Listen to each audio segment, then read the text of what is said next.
സാംസ്കാരിക സമിതിയും മലയാളം ന്യൂസ് നെറ്റ്വർക്കും കൂടെ ചേർന്ന് സംഘടിപ്പിച്ചിരിക്കുന്നത്.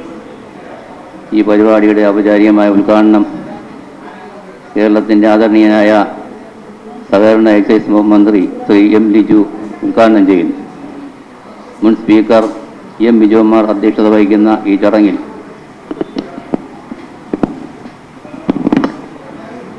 എം വിൻസെൻ്റ് MLA,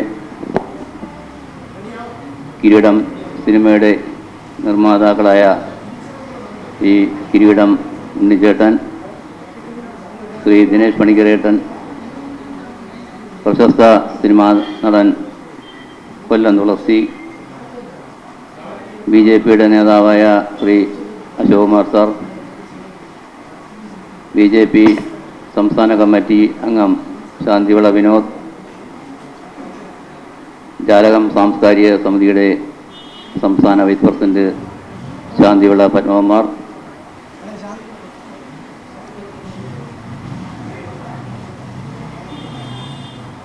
കാരുണ്യം സാംസ്കാരിക വേദിയുടെ സെക്രട്ടറി ശ്രീ ബാബു നട്ടാശ്ശേരി, ശ്രീ മണ്ണാങ്കൽ രാമചന്ദ്രൻ, ശ്രീ വിജയനാഥൻ, PM ബിനുകുമാർ മാധ്യമപ്രവർത്തകൻ, നിരൂപകൻ, അഡ്വക്കേറ്റ് ശ്രീജിത്ത് പത്തിയൂർ തുടങ്ങി നിരവധി പ്രമുഖ വ്യക്തിത്വങ്ങൾ ഈ സമ്മേളനത്തിൽ പങ്കെടുക്കും. ഈ സമ്മേളനം ഒരു വൻ വിജയമാക്കുവാൻ നിങ്ങളേവരുടെയും സഹകരണം സാദരം അഭ്യർത്ഥിക്കുന്നു.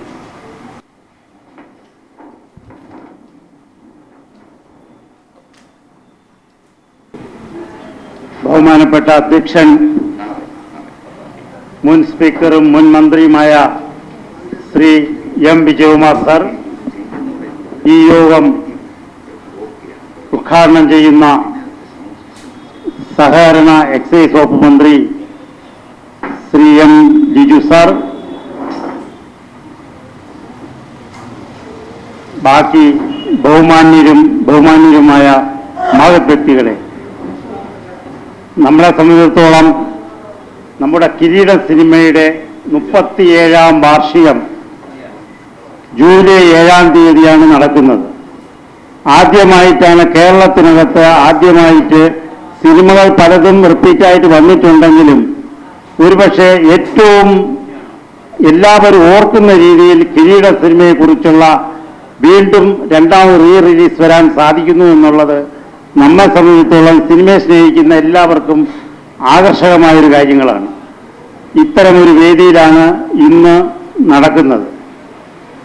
ജാലകം സാംസ്കാരിക സമിതിയുടെ നേതൃത്വത്തിൽ നടത്തുന്ന ഈ പരിപാടി വൻ വിജയമാക്കുന്നതിന് വേണ്ടി നമ്മുടെ ബഹുമാനപ്പെട്ട മന്ത്രിയും മുൻ സ്പീക്കറും മുൻ MLAയുമായ ഒപ്പം ശ്രീ കൊല്ലം തുളസി, കിരീട ഉണ്ണിച്ചേട്ടൻ, ദിനേശ് പണിക്കരേട്ടൻ ഉൾപ്പെടെയുള്ളവർ എല്ലാവരുമുണ്ട്. ഞാൻ ആ സ്വാഗത പ്രസംഗത്തിന് മുമ്പായിട്ട് ഞാൻ 2-3 കാര്യങ്ങൾ മാത്രമേ പറയുന്നുള്ളൂ. ഈ 1989 ജൂലൈ 7-ന് ഇറങ്ങിയ ഈ സിനിമ നമുക്കറിയാം, വെറും ഏതാണ്ട് 28 ദിവസം കൊണ്ട് 8 കിലോമീറ്റർ ചുറ്റളവിൽ ഈ പടം വിജയിച്ചു എന്നുള്ളതാണ് ഏറ്റവും വലുത്. അതിലൊന്നാണ് വെള്ളായണിയിലെ കിരീടം പാലം, ആര്യനാട് സ്ഥലം, കാലടി സ്ഥലം, ശാസ്തമംഗലം തുടങ്ങിയ സ്ഥലങ്ങൾ. തീർച്ചയായിട്ടും ആ പടം അത്രത്തോളം വൻ വിജയമായിരുന്നു. 150 ദിവസത്തോളം ഈ സിനിമ എല്ലാ തിയേറ്ററുകളിലും ഓടി. നമ്മൾ ഇന്നും ഓർക്കുന്ന ഒരേ ഒരു ഇതേ ഉള്ളൂ, മോഹൻലാൽ ചേട്ടൻ്റെ കീരിക്കാലൻ ജോസിനെ കൊല്ലുന്ന രംഗങ്ങളും ആ രംഗങ്ങളുമെല്ലാം ഒരുപക്ഷെ അഭിനയ രംഗത്തുള്ള വിജയം മാത്രമല്ല, അദ്ദേഹത്തിൻ്റെ അഭിനയ ശൈലിയിൽ വന്ന രീതി കൂടിയായിരുന്നു മോഹൻലാൽ ചേട്ടന്. തീർത്തും ഞാൻ അതിനകത്ത് ഏറ്റവും കൂടുതൽ അഭിമാനത്തോടെ കാണുന്നത് ഇതിൻ്റെ നിർമ്മാതാക്കളായ ശ്രീ കിരീടം ഉണ്ണിച്ചേട്ടനെയും ദിനേശ് പണിക്കരേട്ടനെയാണ്. അവരൊന്നും ആദ്യ സിനിമകളായിരുന്നു എങ്കിലും അവരാരും പ്രതീക്ഷിച്ചില്ല. പക്ഷേ പടം വന്നു, പടം വിജയിച്ചു, അവർ സെവനാൻസിന് കൊടുക്കുകയും ചെയ്തു. പക്ഷേ പിന്നീടാണ് 150 ദിവസത്തോളം സിനിമ ഓടിയത്. ഓടിക്കഴിഞ്ഞതിന് ശേഷം വൻ വിജയമായി. കേരളം മാത്രമല്ല, ഇന്ത്യയിലല്ല, ലോകത്ത് വരെ ഈ സിനിമ ശ്രദ്ധിക്കപ്പെട്ടു. അത്തരത്തിലൊരു സന്ദർഭത്തിലാണ് ഈ കിരീടം സിനിമയെ ഓർക്കുക എന്നുള്ളത് വെള്ളായണിയും വെള്ളായണി പ്രദേശങ്ങളും ഏറെ ആഗ്രഹിച്ച ദൂരങ്ങളായിരുന്നു. ആ സമയത്താണ് നമുക്കെല്ലാം അറിയാവുന്നതുപോലെ ചെറിയ ഒരു പ്രശ്നം വന്നു, വെള്ളായണി കിരീടം പാലവുമായി ബന്ധപ്പെട്ട പ്രശ്നം. അതൊക്കെ സ്വാഭാവികം തന്നെയാണ്. പക്ഷേ അത് വിജയമാക്കി എടുക്കാൻ വേണ്ടി എൻ്റെ വെള്ളായണിയിലെ നാട്ടുകാരായ എല്ലാവരുടെയും സഹകരണം ഉണ്ടായി. ആ സഹകരണത്തിൻ്റെ പുറത്തു നിന്നുകൊണ്ട് നല്ല രീതിയിൽ പ്രവർത്തിച്ചു. ആ ഒരു പാലം പോയതിന് ശേഷം രണ്ടാമതൊരു പാലം വരിക എന്ന് പറയുന്നത് സങ്കല്പിക്കാൻ കഴിയില്ല. അതിന് കാരണമുണ്ട്. തൊട്ടപ്പുറത്തൊരു പാലം വന്നു, അപ്പോൾ പിന്നെ ഇപ്പുറത്തെന്തിനു പാലം? തീർച്ചയായിട്ടും ആരും അംഗീകരിക്കില്ല. പക്ഷേ എല്ലാവരുടെ ഇടപെടലിൽ കൂടെ ഞാനും ഇടപെട്ടപ്പോൾ ഞാൻ നോക്കി ഒരു വഴിയും കാണുന്നില്ല. അങ്ങനെ ഞാൻ മനുഷ്യാവകാശ കമ്മീഷന് പരാതി കൊടുത്തു. ജസ്റ്റിസ് JB കോശി സാർ ഇടപെട്ടു. അന്നത്തെ മനുഷ്യാവകാശിൻ്റെ PR ആയിരുന്ന PM ബിനുകുമാറിൻ്റെ ഇടപെടലുണ്ടായി. തുടർന്ന് ഏതാണ്ട് 2.5 ലക്ഷം രൂപ അനുവദിച്ചുകൊണ്ട് ആ പാലം വെള്ളായണി കിരീടം പാലം നിർമ്മിച്ചു.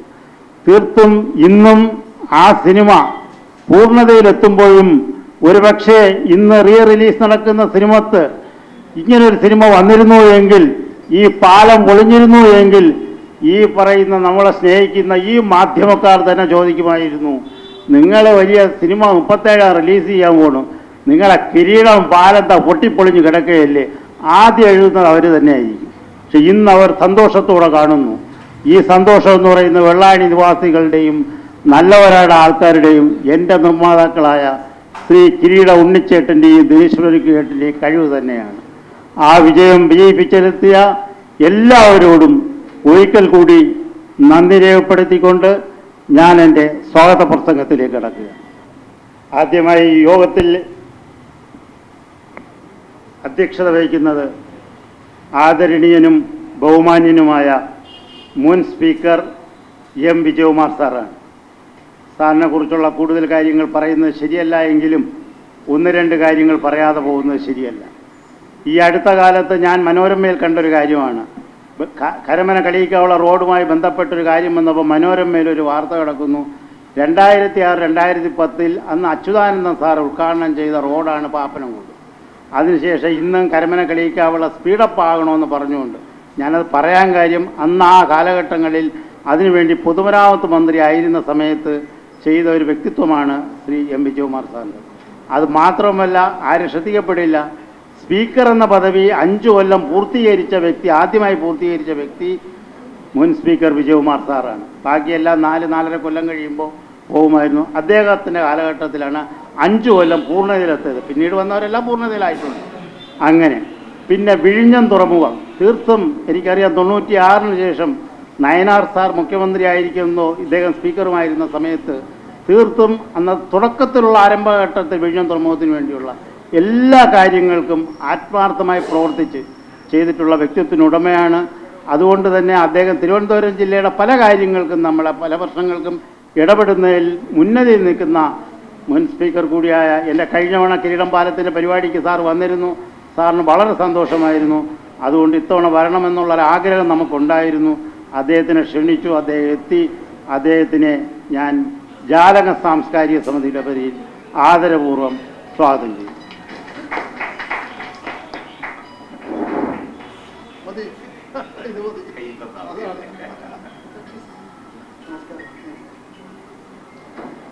ബഹുമാനപ്പെട്ട മന്ത്രി ലിജു സാർ എത്തിച്ചേർന്നതിന് ശേഷം ഞാൻ സ്വാഗതം വ്യക്തമായിട്ട് പറയാം. ഈ സിനിമയുടെ വിൻസെൻ്റ് MLA തീർച്ചയായിട്ടും ഒരു പൊതുവേദിയിൽ നിൽക്കുകയാണ്. അദ്ദേഹം എത്തിച്ചേരും. അദ്ദേഹത്തെയും സ്വാഗതം ചെയ്യുന്നു. കൂടാതെ നമുക്ക് ഏറെ പ്രശസ്തമായ കാര്യങ്ങളിൽ വരുന്ന കാര്യങ്ങളാണ് ഈ സിനിമയുടെ നിർമ്മാതാക്കളായ ശ്രീ കിരീടം ഉണ്ണിച്ചേട്ടൻ. തീർച്ചയായിട്ടും ആ കാലഘട്ടത്തിൽ 1989 സിനിമ ഇറങ്ങുന്ന സമയത്ത് അദ്ദേഹത്തിൻ്റെ സുഹൃത്ത് ബന്ധങ്ങളായിരുന്നു ശ്രീ മോഹൻലാൽ ചേട്ടനും ഒപ്പം അന്നത്തെ സുരേഷ് കുമാറും പ്രിയദർശനും ഒക്കെ ഉണ്ടായിരുന്നു. ആ സമയത്ത് അങ്ങനെ ഒരു സിനിമ ഇറക്കണമെന്നൊരു തോന്നൽ വന്നപ്പോൾ അവരുടെ ആത്മാർത്ഥമായ പ്രവർത്തനങ്ങളിൽ കൂടി ആ സിനിമയ്ക്ക് വേണ്ടി ഇറങ്ങി.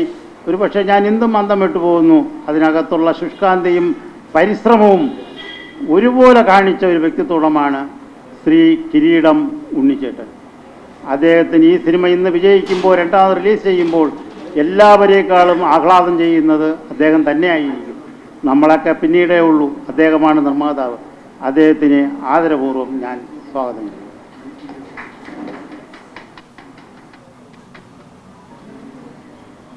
നമ്മളേവരും ഓർക്കുന്ന, പല രീതിയിലും വ്യക്തമായി ചിന്തിക്കുന്ന ഒരു വ്യക്തിത്വത്തിനുടമയാണ് ശ്രീ ദിനേശ് പണിക്കരേട്ടൻ. തീർച്ചയായിട്ടും അദ്ദേഹം സിനിമയിൽ മാത്രമല്ല, പിന്നീട് പല സീരിയലുകളിലേക്കും പോയി. എങ്കിലും ആ മഹത്വം ഒരിക്കലും, കിരീടം സിനിമ എന്ന മഹത്വത്തെ അദ്ദേഹം ഒരിക്കലും നിസ്സാരമായി കണ്ടില്ല. ആ സിനിമയ്ക്ക് വേണ്ടി, വില്ലൻ കഥാപാത്രത്തിന് വേണ്ടി കണ്ടുപിടുത്തതിന് അന്ന് ഈ പറയുന്ന കീരിക്കാടൻ ജോസിൻ്റെ കാര്യങ്ങളിൽ വരുന്ന സമയങ്ങളിലായാലും, പുതിയ ആളിനെ കണ്ടുപിടിക്കേണ്ട സമയങ്ങളിൽ വന്നാലും നിഷ്കാന്തമായി, ഒരുപക്ഷെ ഏറ്റവും നല്ല ബന്ധം കിരീടം തലസ്ഥാനത്ത് കിരീടം ഉണ്ണിച്ചേട്ടനുണ്ടായിരുന്നെങ്കിലും അദ്ദേഹം ആത്മാർത്ഥമായി രണ്ടും കൈയും കൽപ്പിച്ച് അദ്ദേഹം അതിനുവേണ്ടി പ്രവർത്തിച്ചു. ആ സിനിമയുടെ വിജയത്തിൻ്റെ മെയിൻ കാരണം ഒരുപക്ഷെ രണ്ടുപേരും ഒന്നല്ലേ എന്ന് ചോദിച്ചു കഴിഞ്ഞാൽ തീർത്തും രണ്ടും ഒന്ന് തന്നെയാണ്. പക്ഷേ എങ്കിലും കിരീട ഉണ്ണിച്ചേട്ടൻ കിരീട സിനിമയ്ക്ക് കിരീടം എന്ന് പേരിട്ടതോടുകൂടി കിരീട ഉണ്ണി മാറിയപ്പോൾ പിന്നെ പി ദിനേശ് പണിക്കരെന്നായി മാറിയെങ്കിലും കൃപ എന്ന് പറയുന്നത് അവരുടെ രണ്ടുപേരെയും പേരിലാണ്. പക്ഷേ അത് പലർക്കും അറിയില്ല. പക്ഷേ ദിനേശ് പണിക്കരേട്ടന് പിന്നീട് ആണെന്ന് അറിയണമെന്നുണ്ടെങ്കിൽ കാലഘട്ടങ്ങൾ കഴിയേണ്ടി വന്നു. പക്ഷേ ഇന്ന് എല്ലാവരും അറിയും, കിരീട സിനിമയുടെ വക്താക്കളും നിർമ്മാതാക്കളും എന്ന് പറയുന്നത് കിരീട ഉണ്ണിച്ചേട്ടനും ദിനേശ് പണിക്കരേട്ടനുമാണെന്നറിയാം. തീർത്തും ദിനേശ് പണിക്കരേട്ടൻ്റെ കഴിവും വ്യക്തിത്വവും ഇപ്പോൾ ഒരുപാട് സീരിയൽ കൂടി ഇടപെട്ടുകൊണ്ട് പ്രവർത്തനങ്ങൾ നടത്തുന്ന ശ്രീ ദിനേശ് പണിക്കരേട്ടനെ മലയാളം ന്യൂസ് നെറ്റ്വർക്സിൻ്റെ പേരിലും ജാലക സാംസ്കാരിക പേരിലും സ്വാഗതം ആശംസിക്കും. ആ സിനിമയിൽ ഏതാണ്ട് 33ഓളം പേര് അഭിനയിച്ചവരുണ്ട്. തിക്കുറിശി സുമാരൻ നായർ സാർ തൊട്ട് താഴോട്ട് വരെ എല്ലാവരും ഉണ്ട്. പക്ഷേ ഇന്നും എനിക്ക് തോന്നുന്നത്, കണക്കെടുക്കുകയാണെങ്കിൽ ജീവിച്ചിരിക്കുന്നതിൽ ചിലപ്പോൾ ഉള്ള വ്യക്തി ശ്രീ കൊല്ലം തുളസിച്ചേട്ടനായിരിക്കാം. 78 വയസ്സിൽ നിൽക്കുമ്പോഴും അദ്ദേഹത്തിൻ്റെ ആ കിരീടം സിനിമയുടെ ആദ്യ കഥാപാത്രത്തിൽ അച്യുതൻ നായരായ മോഹൻലാലിനെ പറയുമ്പോൾ, അദ്ദേഹത്തിനോടൊരു കാര്യം പറയുമ്പോൾ, ഒരു കാര്യം SI ആയിട്ട് നിന്നുകൊണ്ട് അദ്ദേഹം സംസാരിക്കുന്നു. അപ്പോൾ ഇദ്ദേഹം SI ആണ്, കൊല്ലം തുളസിച്ചേട്ടൻ SI ആണ്. അപ്പം എല്ലാം പറഞ്ഞു, ഇതൊക്കെ എനിക്ക് പെൻഷനാവാനുള്ള സമയമായിരിക്കുന്ന സമയത്താണ് നീ നിൻ്റെ വേലത്തരം കാണിക്കണമെന്ന് പറഞ്ഞുകൊണ്ട് തിരാഞ്ചേട്ടൻ്റെ അടുത്ത് പറയുന്നുണ്ട്. പക്ഷേ എങ്കിലും അയാൾ തന്മയത്വം കാണിച്ചത് ആ സീരിയലിലെ അഭിനയമാണെങ്കിൽ പോലും ആ അഭിനയ രംഗത്തുള്ള മികവ് വേറൊന്നായിരുന്നു. അദ്ദേഹം പറഞ്ഞു, വേറൊരു സീനിയറായ ഒരു സൂപ്രണ്ട് അടുത്ത് വിളിച്ച് പറയുകയാണ്, ആ തിലകൻ, അതായത് അച്യുതൻ നായരൊന്നും പറയരുത്, അയാൾ 2 അവാർഡുകളൊക്കെ വാങ്ങിച്ചിട്ടുള്ള ആളാണ്, നല്ല മനുഷ്യനാണ്, അച്യുതൻ നായരാണ് എന്ന് പറഞ്ഞുകൊണ്ട് ആ തന്മയത്വം സിനിമയുടെ അഭിനയത്തിന്മേൽ കാണിക്കുന്ന മികവത്തിൻ്റെ ഒന്ന് തന്നെയായിരുന്നു ശ്രീ കൊല്ലം തുളസിച്ചേട്ടനെന്ന് പറയാം. ആ ഓർമ്മകൾ വെച്ചുകൊണ്ട് അദ്ദേഹത്തിന് ഈ സിനിമയിൽ നമ്മളെ ജാലക സാംസ്കാരികയുടെ പേരിൽ സ്വാഗതം ചെയ്യും.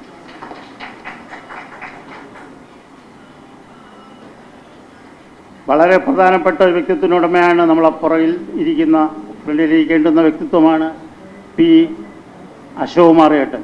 നമുക്കറിയാം, ആ കാലഘട്ടങ്ങൾ BJPയുടെ ജില്ലാ പ്രസിഡന്റ്, അതുമാത്രമല്ല ഒരുപാട് പ്രവർത്തനം, KG മാരാർ സാർ സംസ്ഥാന പ്രസിഡൻ്റായിരിക്കുമ്പോൾ അദ്ദേഹം ജില്ലാ പ്രസിഡന്റ്, അദ്ദേഹം ചെയ്യാത്ത പ്രവർത്തനങ്ങളൊന്നും തന്നെയില്ല. പാൽക്കുളങ്ങര പല പ്രാവശ്യം കൗൺസിലറായിരുന്നിട്ടുണ്ട്. എല്ലാ മികവിലും പാണ്ഡിത്യമുള്ള ആളാണ്. ട്യൂഷൻ വിദ്യാഭ്യാസം ഒരുപാട് പേരെ പഠിപ്പിച്ചിട്ടും നല്ലപോലെ കഴിവുള്ള വ്യക്തിത്വത്തിനുടമയായ അദ്ദേഹം ഒരുപക്ഷെ പെട്ടെന്നാണ്, ഞാൻ രാവിലെയാണ് വിളിച്ചതെങ്കിലും തീർത്തും അദ്ദേഹം വരാൻ പറഞ്ഞു. കിരീടം സിനിമയില്ലേ, ഞാൻ പിന്നെ വരാതെ പിന്നെ ആര് വരാൻ എന്നാണ് ചോദിച്ചത്. ആ കാലഘട്ടം തൊട്ട് അദ്ദേഹത്തിന് അറിയാവുന്ന ഒരു വ്യക്തിത്വമാണ് പി അശോകുമാർ സാറിനെ ഞാൻ സ്വാഗതം ചെയ്തു. ഫ്രാൻസിൻ്റെ നിയമമേഖലയുടെ സെക്രട്ടറിയാണ് ശ്രീ മണ്ണാങ്കൽ രാമേന്ദ്രൻ സാർ. നമുക്കറിയാം, കരമനകളിലേക്കുള്ള റോഡായാലും മറ്റ് പ്രശ്നങ്ങളായാലും ശാന്തിയുള്ള താലൂക്ക് ആശുപത്രി ആയാലും എന്ത് കാര്യങ്ങൾ വന്നാലും അതിനുവേണ്ടി മുന്നിട്ടിറങ്ങി നിൽക്കുന്ന അദ്ദേഹം ഈ കിരീടവുമായി ബന്ധപ്പെട്ട സ്ഥലത്തിൻ്റെ ആൾ കൂടി ആയതുകൊണ്ട് അദ്ദേഹം വരേണ്ടുന്ന അത്യാവശ്യം തന്നെയാണ്. അദ്ദേഹത്തിന് ഞാൻ ആദരപൂർവ്വം സ്വാഗതം ചെയ്യുന്നു. ശ്രീ നേമം രാജൻ നേമം റെസിഡൻസിൻ്റെ പ്രസിഡൻ്റാണ്. നേമം മേഖലയുടെ വികസന കാര്യങ്ങൾക്ക് വേണ്ടി എപ്പോഴും മുന്നിൽ നിൽക്കുന്ന, എന്ത് കാര്യങ്ങൾക്കും ആർക്കു വേണ്ടിയും തന്മയത്വമായിട്ട് രാഷ്ട്രീയം നോക്കാൻ നിൽക്കുന്ന ശ്രീ R.S. ശശികുമാർ സാറിനെ സ്വാഗതം ചെയ്യും.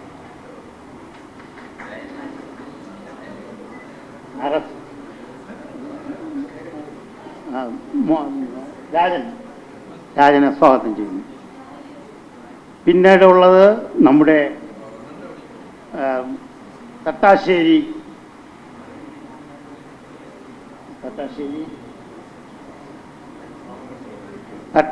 ബാബു സാർ, പേരെന്നും അറിയാവുന്നത് കൊണ്ടാണ് വിട്ടുപോകുന്നത്. അദ്ദേഹം ഒരുപാട് കാര്യങ്ങൾ, ഇന്ന് ഈ മന്ത്രി വരുന്നതിൻ്റെ പ്രധാന കാരണം തന്നെ അദ്ദേഹം തന്നെയാണ്. അദ്ദേഹം ഇവിടുത്തുകാരനല്ല, കായംകുളത്തുകാരനാണ്. മാത്രവുമല്ല PSCയിൽ ഒരുപാട് കോച്ചിങ്ങും കാര്യങ്ങളും നടത്തുന്ന, പുസ്തകങ്ങൾ എഴുതുന്ന വ്യക്തിത്വമാണ്. ഞാൻ ഈ അടുത്ത 2 കൊല്ലമായിട്ടുള്ള പരിചയം മാത്രമേ ഉള്ളൂ അദ്ദേഹവുമായിട്ട്. പക്ഷേ അദ്ദേഹം പിന്നീട് വന്നപ്പോൾ ഒരുപാട് അദ്ദേഹത്തിൻ്റെ പ്രവർത്തനങ്ങൾ കണ്ടപ്പോൾ എനിക്ക് ഏറെ ഇഷ്ടപ്പെട്ടു. അതിനുശേഷം അദ്ദേഹം നമ്മളെ എല്ലാ പ്രവർത്തനങ്ങളിലും പെടാറുണ്ട്. എന്നെ ആദ്യമായിട്ട് തിരുവനന്തപുരം ജില്ലയിൽ നിന്ന് എനിക്കൊരു ഉപകാരം കിട്ടാൻ വേണ്ടി ആലപ്പുഴ എത്തിച്ച, ഒരു മന്ത്രിയുടെ അടുത്ത് വരെ എത്തിച്ച ഒരു വ്യക്തി ശ്രീ ബാബു തട്ടാശ്ശേരി സാറാണ്. അദ്ദേഹത്തിനെ ജാലക സാംസ്കാരിക സമിതിയുടെ പേരിൽ സ്വാഗതം ചെയ്യും. വെള്ളം കുടിക്കുന്നത് ശരം ദാഹമുള്ളത് കൊണ്ടാണ്.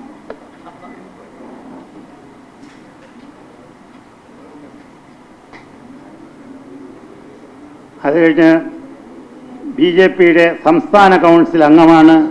ദീനദയാൽ സാംസ്കാരിക സമിതി ചെയർമാനാണ്.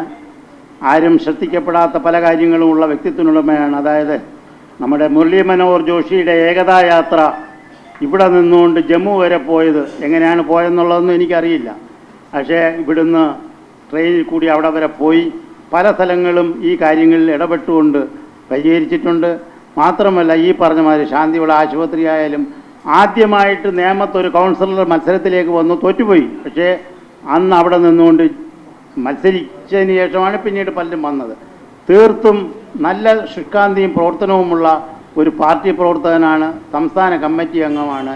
വേറെ ആരുമല്ല, എൻ്റെ നേരെ ചേട്ടനാണ് എന്നുകൂടി പറയാം. അതും കൂടെ പറഞ്ഞുകൊണ്ട് അദ്ദേഹത്തിന് ഹാർദവമായി ഞാൻ സ്വാഗതം ചെയ്യുന്നു. ശ്രീ മുജീബ് റഹ്മാനെ കുറിച്ച് പറയുമ്പോൾ പെട്ടെന്നല്ല, നമ്മുടെ വെള്ളായണിമുക്കിലെ സഹകരണ ബാങ്കിൻ്റെ ഒരുപാട് പ്രശ്നങ്ങൾ വന്നപ്പോൾ അതിൻ്റെ രക്ഷാധികാരിയായി അതിനെ ചുക്കാൻ പിടിച്ചുകൊണ്ട് ഇന്നും മന്ത്രിയായിരുന്ന ശിവൻകുട്ടി സാറിൻ്റെ സമയത്തും എല്ലാ കാര്യങ്ങളിലും ഇടപെട്ടുകൊണ്ട് അസ്ത്രീനം അതിനുവേണ്ടി പ്രവർത്തിച്ചുകൊണ്ട് ജനകീയ പ്രവർത്തനങ്ങളിൽ ഒന്നും നോക്കില്ല, രാഷ്ട്രീയമൊന്നും നോക്കാതെ തന്നെ അദ്ദേഹം ഇറങ്ങി ആവശ്യത്തിനധികം പ്രവർത്തിച്ചുകൊണ്ട് ഒരുപാട് കാര്യങ്ങൾ ചെയ്യുന്നുണ്ട്. ഇപ്പോൾ വെള്ളായണിമുക്കിൽ നമ്മളെ സഹകരണ ബാങ്കിൻ്റെ പ്രശ്നങ്ങളിലൊക്കെ വന്നപ്പോഴും ഇപ്പോഴും ഉന്മൂലം അതിനുവേണ്ടി ശ്രമിച്ചുകൊണ്ടിരിക്കുന്ന വ്യക്തിത്വനുടമയാണ്. അദ്ദേഹത്തിൻ്റെ വാപ്പയും ശാന്തിവിള സുബൈർ എന്ന് പറഞ്ഞാൽ എല്ലാവർക്കും അറിയാവുന്ന ആളാണ്. അദ്ദേഹത്തിൻ്റെ മകനാണ്. അദ്ദേഹത്തിന് ആദരപൂർവ്വം ഞാൻ സ്വാഗതം ചെയ്യുന്നു.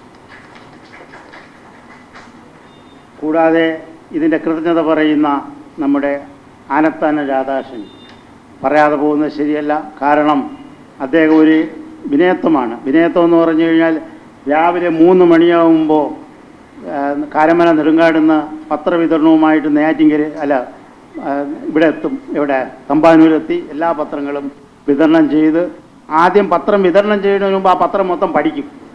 എൻ്റെ പേരും കൂടെ ഉണ്ടോയെന്നും കൂടെ നോക്കും, സ്വന്തം പേരും കൂടെ ഉണ്ടോയെന്ന് നോക്കും. അത്ര വിശാലമായ ചിന്താഗതി ഉള്ളതാണ്. വരുന്ന പല MLA മാർക്കും അറിയാം. വന്നിട്ട് വണ്ടി കണ്ടിട്ട് ചോദിക്കും, അനത്താൻ ഇന്ന് എനിക്കൊരു പത്രമൊന്നുമില്ലേ എന്നും ചോദിച്ചുകൊണ്ട് പോകും.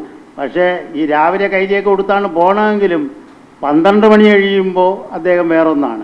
പിന്നെ യൂണിഫോമിലേക്ക് ആയി, നല്ല രീതിയിലായി, വളരെ ഡ്രസ്സിലായി, വളരെ നീറ്റായി. അതായത് ഇത്രയും ജനകീയമായ പ്രവർത്തനങ്ങളിൽ ആൾക്കാരുമായിട്ട് ഇടപെടുന്ന ഒരു വ്യക്തിത്വം. ഇപ്പം ഞാൻ ഈ പരിപാടി ഇടുമ്പം തന്നെ ആദ്യം പറയുന്ന അദ്ദേഹത്തിനോടാണ്. അദ്ദേഹം തീർത്തും എത്തിച്ചേരുകയും അതിനുവേണ്ടുന്ന എല്ലാ കാര്യങ്ങളും ചെയ്യും.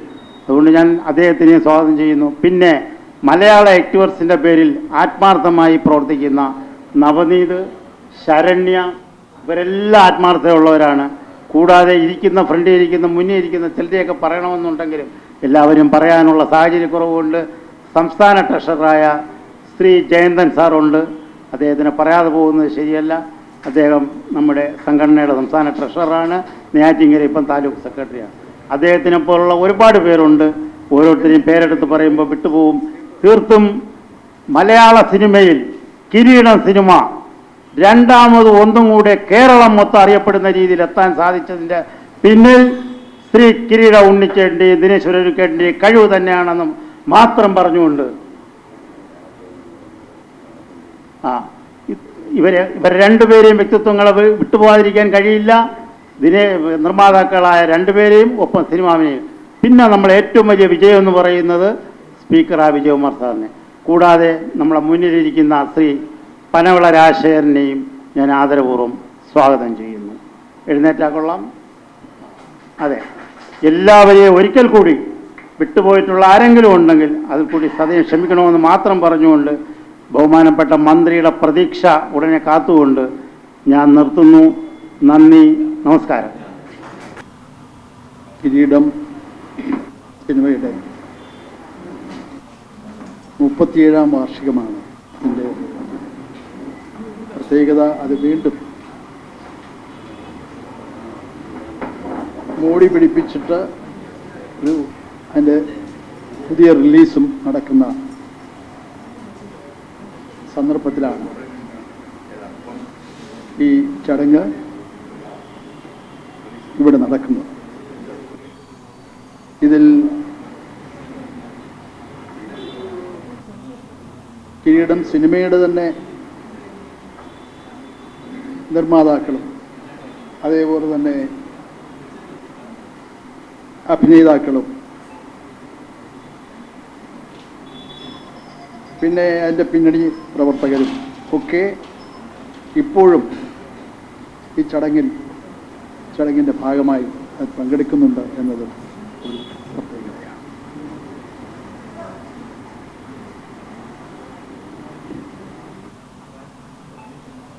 സിനിമ നമ്മുടെ ജീവിതത്തിൽ കേൾക്കും. സിനിമ ഏറ്റവും ജനപ്രിയ കലയെന്ന നിലയിൽ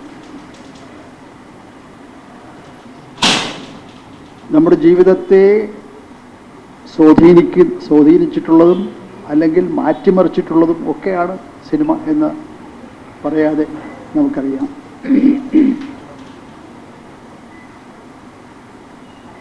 ഞാൻ വിദ്യാർത്ഥിയായിരിക്കുമ്പോൾ സ്കൂള് കഴിഞ്ഞ് കോളേജിലൊക്കെ വരുന്ന സമയത്താണ് സിനിമ കാണാൻ സാധിക്കുന്നത്, അല്ലെങ്കിൽ വീട്ടിൽ ആരെങ്കിലും കൊണ്ടുപോകണം. ഒരു സിനിമ ഭ്രാന്തനായിരുന്നു ഞാൻ. അടുത്ത കാലം വരെ ഇപ്പോഴുമാണ് എന്ന് പറഞ്ഞാൽ സിനിമ റിലീസ് ചെയ്യുന്ന ദിവസം അതിൻ്റെ ഫസ്റ്റ് ഷോ കാണുക എന്നതാണ്. അത് ചിലപ്പോൾ വളരെ പ്രയാസമാണത്. ഞാൻ ഏറ്റവും പ്രയാസപ്പെട്ട അങ്ങനെ കണ്ട സിനിമയാണ് ചെമ്മീൻ. അത് പിന്നെ പറയണ്ടല്ലോ. ഏത് സിനിമയും അങ്ങനെ കണ്ടുകൊണ്ടിരുന്ന ഒരാളാണ്. അതാണ് ഞാൻ പറഞ്ഞത്, സിനിമ തലയ്ക്ക് പിടിച്ച ഒരാളാണ് ഞാൻ. പക്ഷെ ഇപ്പോൾ സിനിമയ്ക്ക് അതിൻ്റെ രൂപവും ഭാവവും ഒക്കെ മാറി അല്ലേ. ഇപ്പോൾ സിനിമയെന്ന് പറഞ്ഞാൽ പഴയ സിനിമ പണ്ട് ഇതിൻ്റെ വിഗതകുമാരൻ്റെ കാലത്തൊക്കെ ഉള്ള സിനിമയല്ലല്ലോ. സിനിമയിൽ വന്ന മാറ്റങ്ങൾ, സാങ്കേതികമായിട്ടുണ്ടായിട്ടുള്ള മാറ്റങ്ങൾ, സാങ്കേതിക വിദ്യയിൽ തന്നെ ഇപ്പോൾ ഒരു വലിയ വിപ്ലവം സൃഷ്ടിച്ചിരിക്കുകയാണ് സിനിമ അല്ലേ. തിയേറ്ററിൽ പോണ്ട, എവിടെയും പോണ്ട, നമുക്ക് സിനിമ കാണാം. സ്ക്രീനിൽ കൂടെ അല്ല വീടുകളിൽ സിനിമ കാണാം, സഞ്ചരിക്കുമ്പോൾ സിനിമ കാണാം അല്ലേ, മൊബൈലിൽ കൂടെ സിനിമ കാണാം. ഇപ്പോൾ മൊബൈൽ സിനിമയും ഇപ്പോൾ ഒരു പ്രധാനപ്പെട്ട കാര്യമായി നമുക്ക് കാണാൻ സാധിക്കും. അങ്ങനെയുള്ള കാലം സിനിമ. കിരീടം സിനിമ സ്ക്രീനിൽ തന്നെ ഒന്നിലേറെ തവണ ഞാൻ കണ്ടതാണ്. ഒന്നിലേറെ തവണ കാണുക എന്ന് പറഞ്ഞാൽ വളരെ എല്ലാ സിനിമയും അങ്ങനെ കാണില്ലല്ലോ, വളരെ കുറച്ച്. ആ കാലഘട്ടത്തിലെ ഏറ്റവും എന്താ പറയുക, നമ്മളെ ഏറ്റവും അധികം ആകർഷിച്ച, ആവേശഭരിതരാക്കിയ, അതേപോലെ തന്നെ നമ്മളെ ചിന്തിപ്പിച്ച ഒക്കെ ഒരു സിനിമ എന്ന നിലയിലാണ്. ആ സിനിമയുടെ ഒരു നിർമ്മാണത്തിൻ്റെ വേദിയായിട്ട് നമ്മുടെ നാട് മാറി എന്നതാണല്ലോ ഇതിൻ്റെ പ്രത്യേകത. നമ്മുടെ നാടെന്ന് പറഞ്ഞാൽ തിരുവനന്തപുരം. ഇപ്പോഴും തിരുവനന്തപുരത്തിന് ഒരു സിനിമയിൽ ഇങ്ങനെയൊക്കെയുള്ള സ്ഥാനമാണുള്ളത്. ഇപ്പൊ കേരളത്തിൽ ഇപ്പോൾ സിനിമയുടെ കേന്ദ്രം എന്ന് പറയുന്നത് തിരുവനന്തപുരം അല്ല, കൊച്ചിയാണ്. അതിനു മുമ്പാണെങ്കിൽ ചെന്നൈയാണ്, അല്ലെങ്കിൽ മുംബൈയാണ്. അങ്ങനെയാണ് ഇവിടെ ചിത്രാഞ്ജലി സ്റ്റുഡിയോ അതുപോലുള്ള സംവിധാനങ്ങളും കാര്യങ്ങളൊക്കെ ഉണ്ടെങ്കിലും മാറില്ല. പക്ഷേ ഈ സിനിമ തിരുവനന്തപുരത്തെ ഒരു ലൊക്കേഷനായി എനിക്ക് അതിൻ്റെ പഴയ ചരിത്രം, അതിൻ്റെ നിർമ്മാതാക്കളും ഇരിപ്പുണ്ട്, എല്ലാവരും ഉണ്ട്, തുളസി ചേട്ടനുണ്ട്.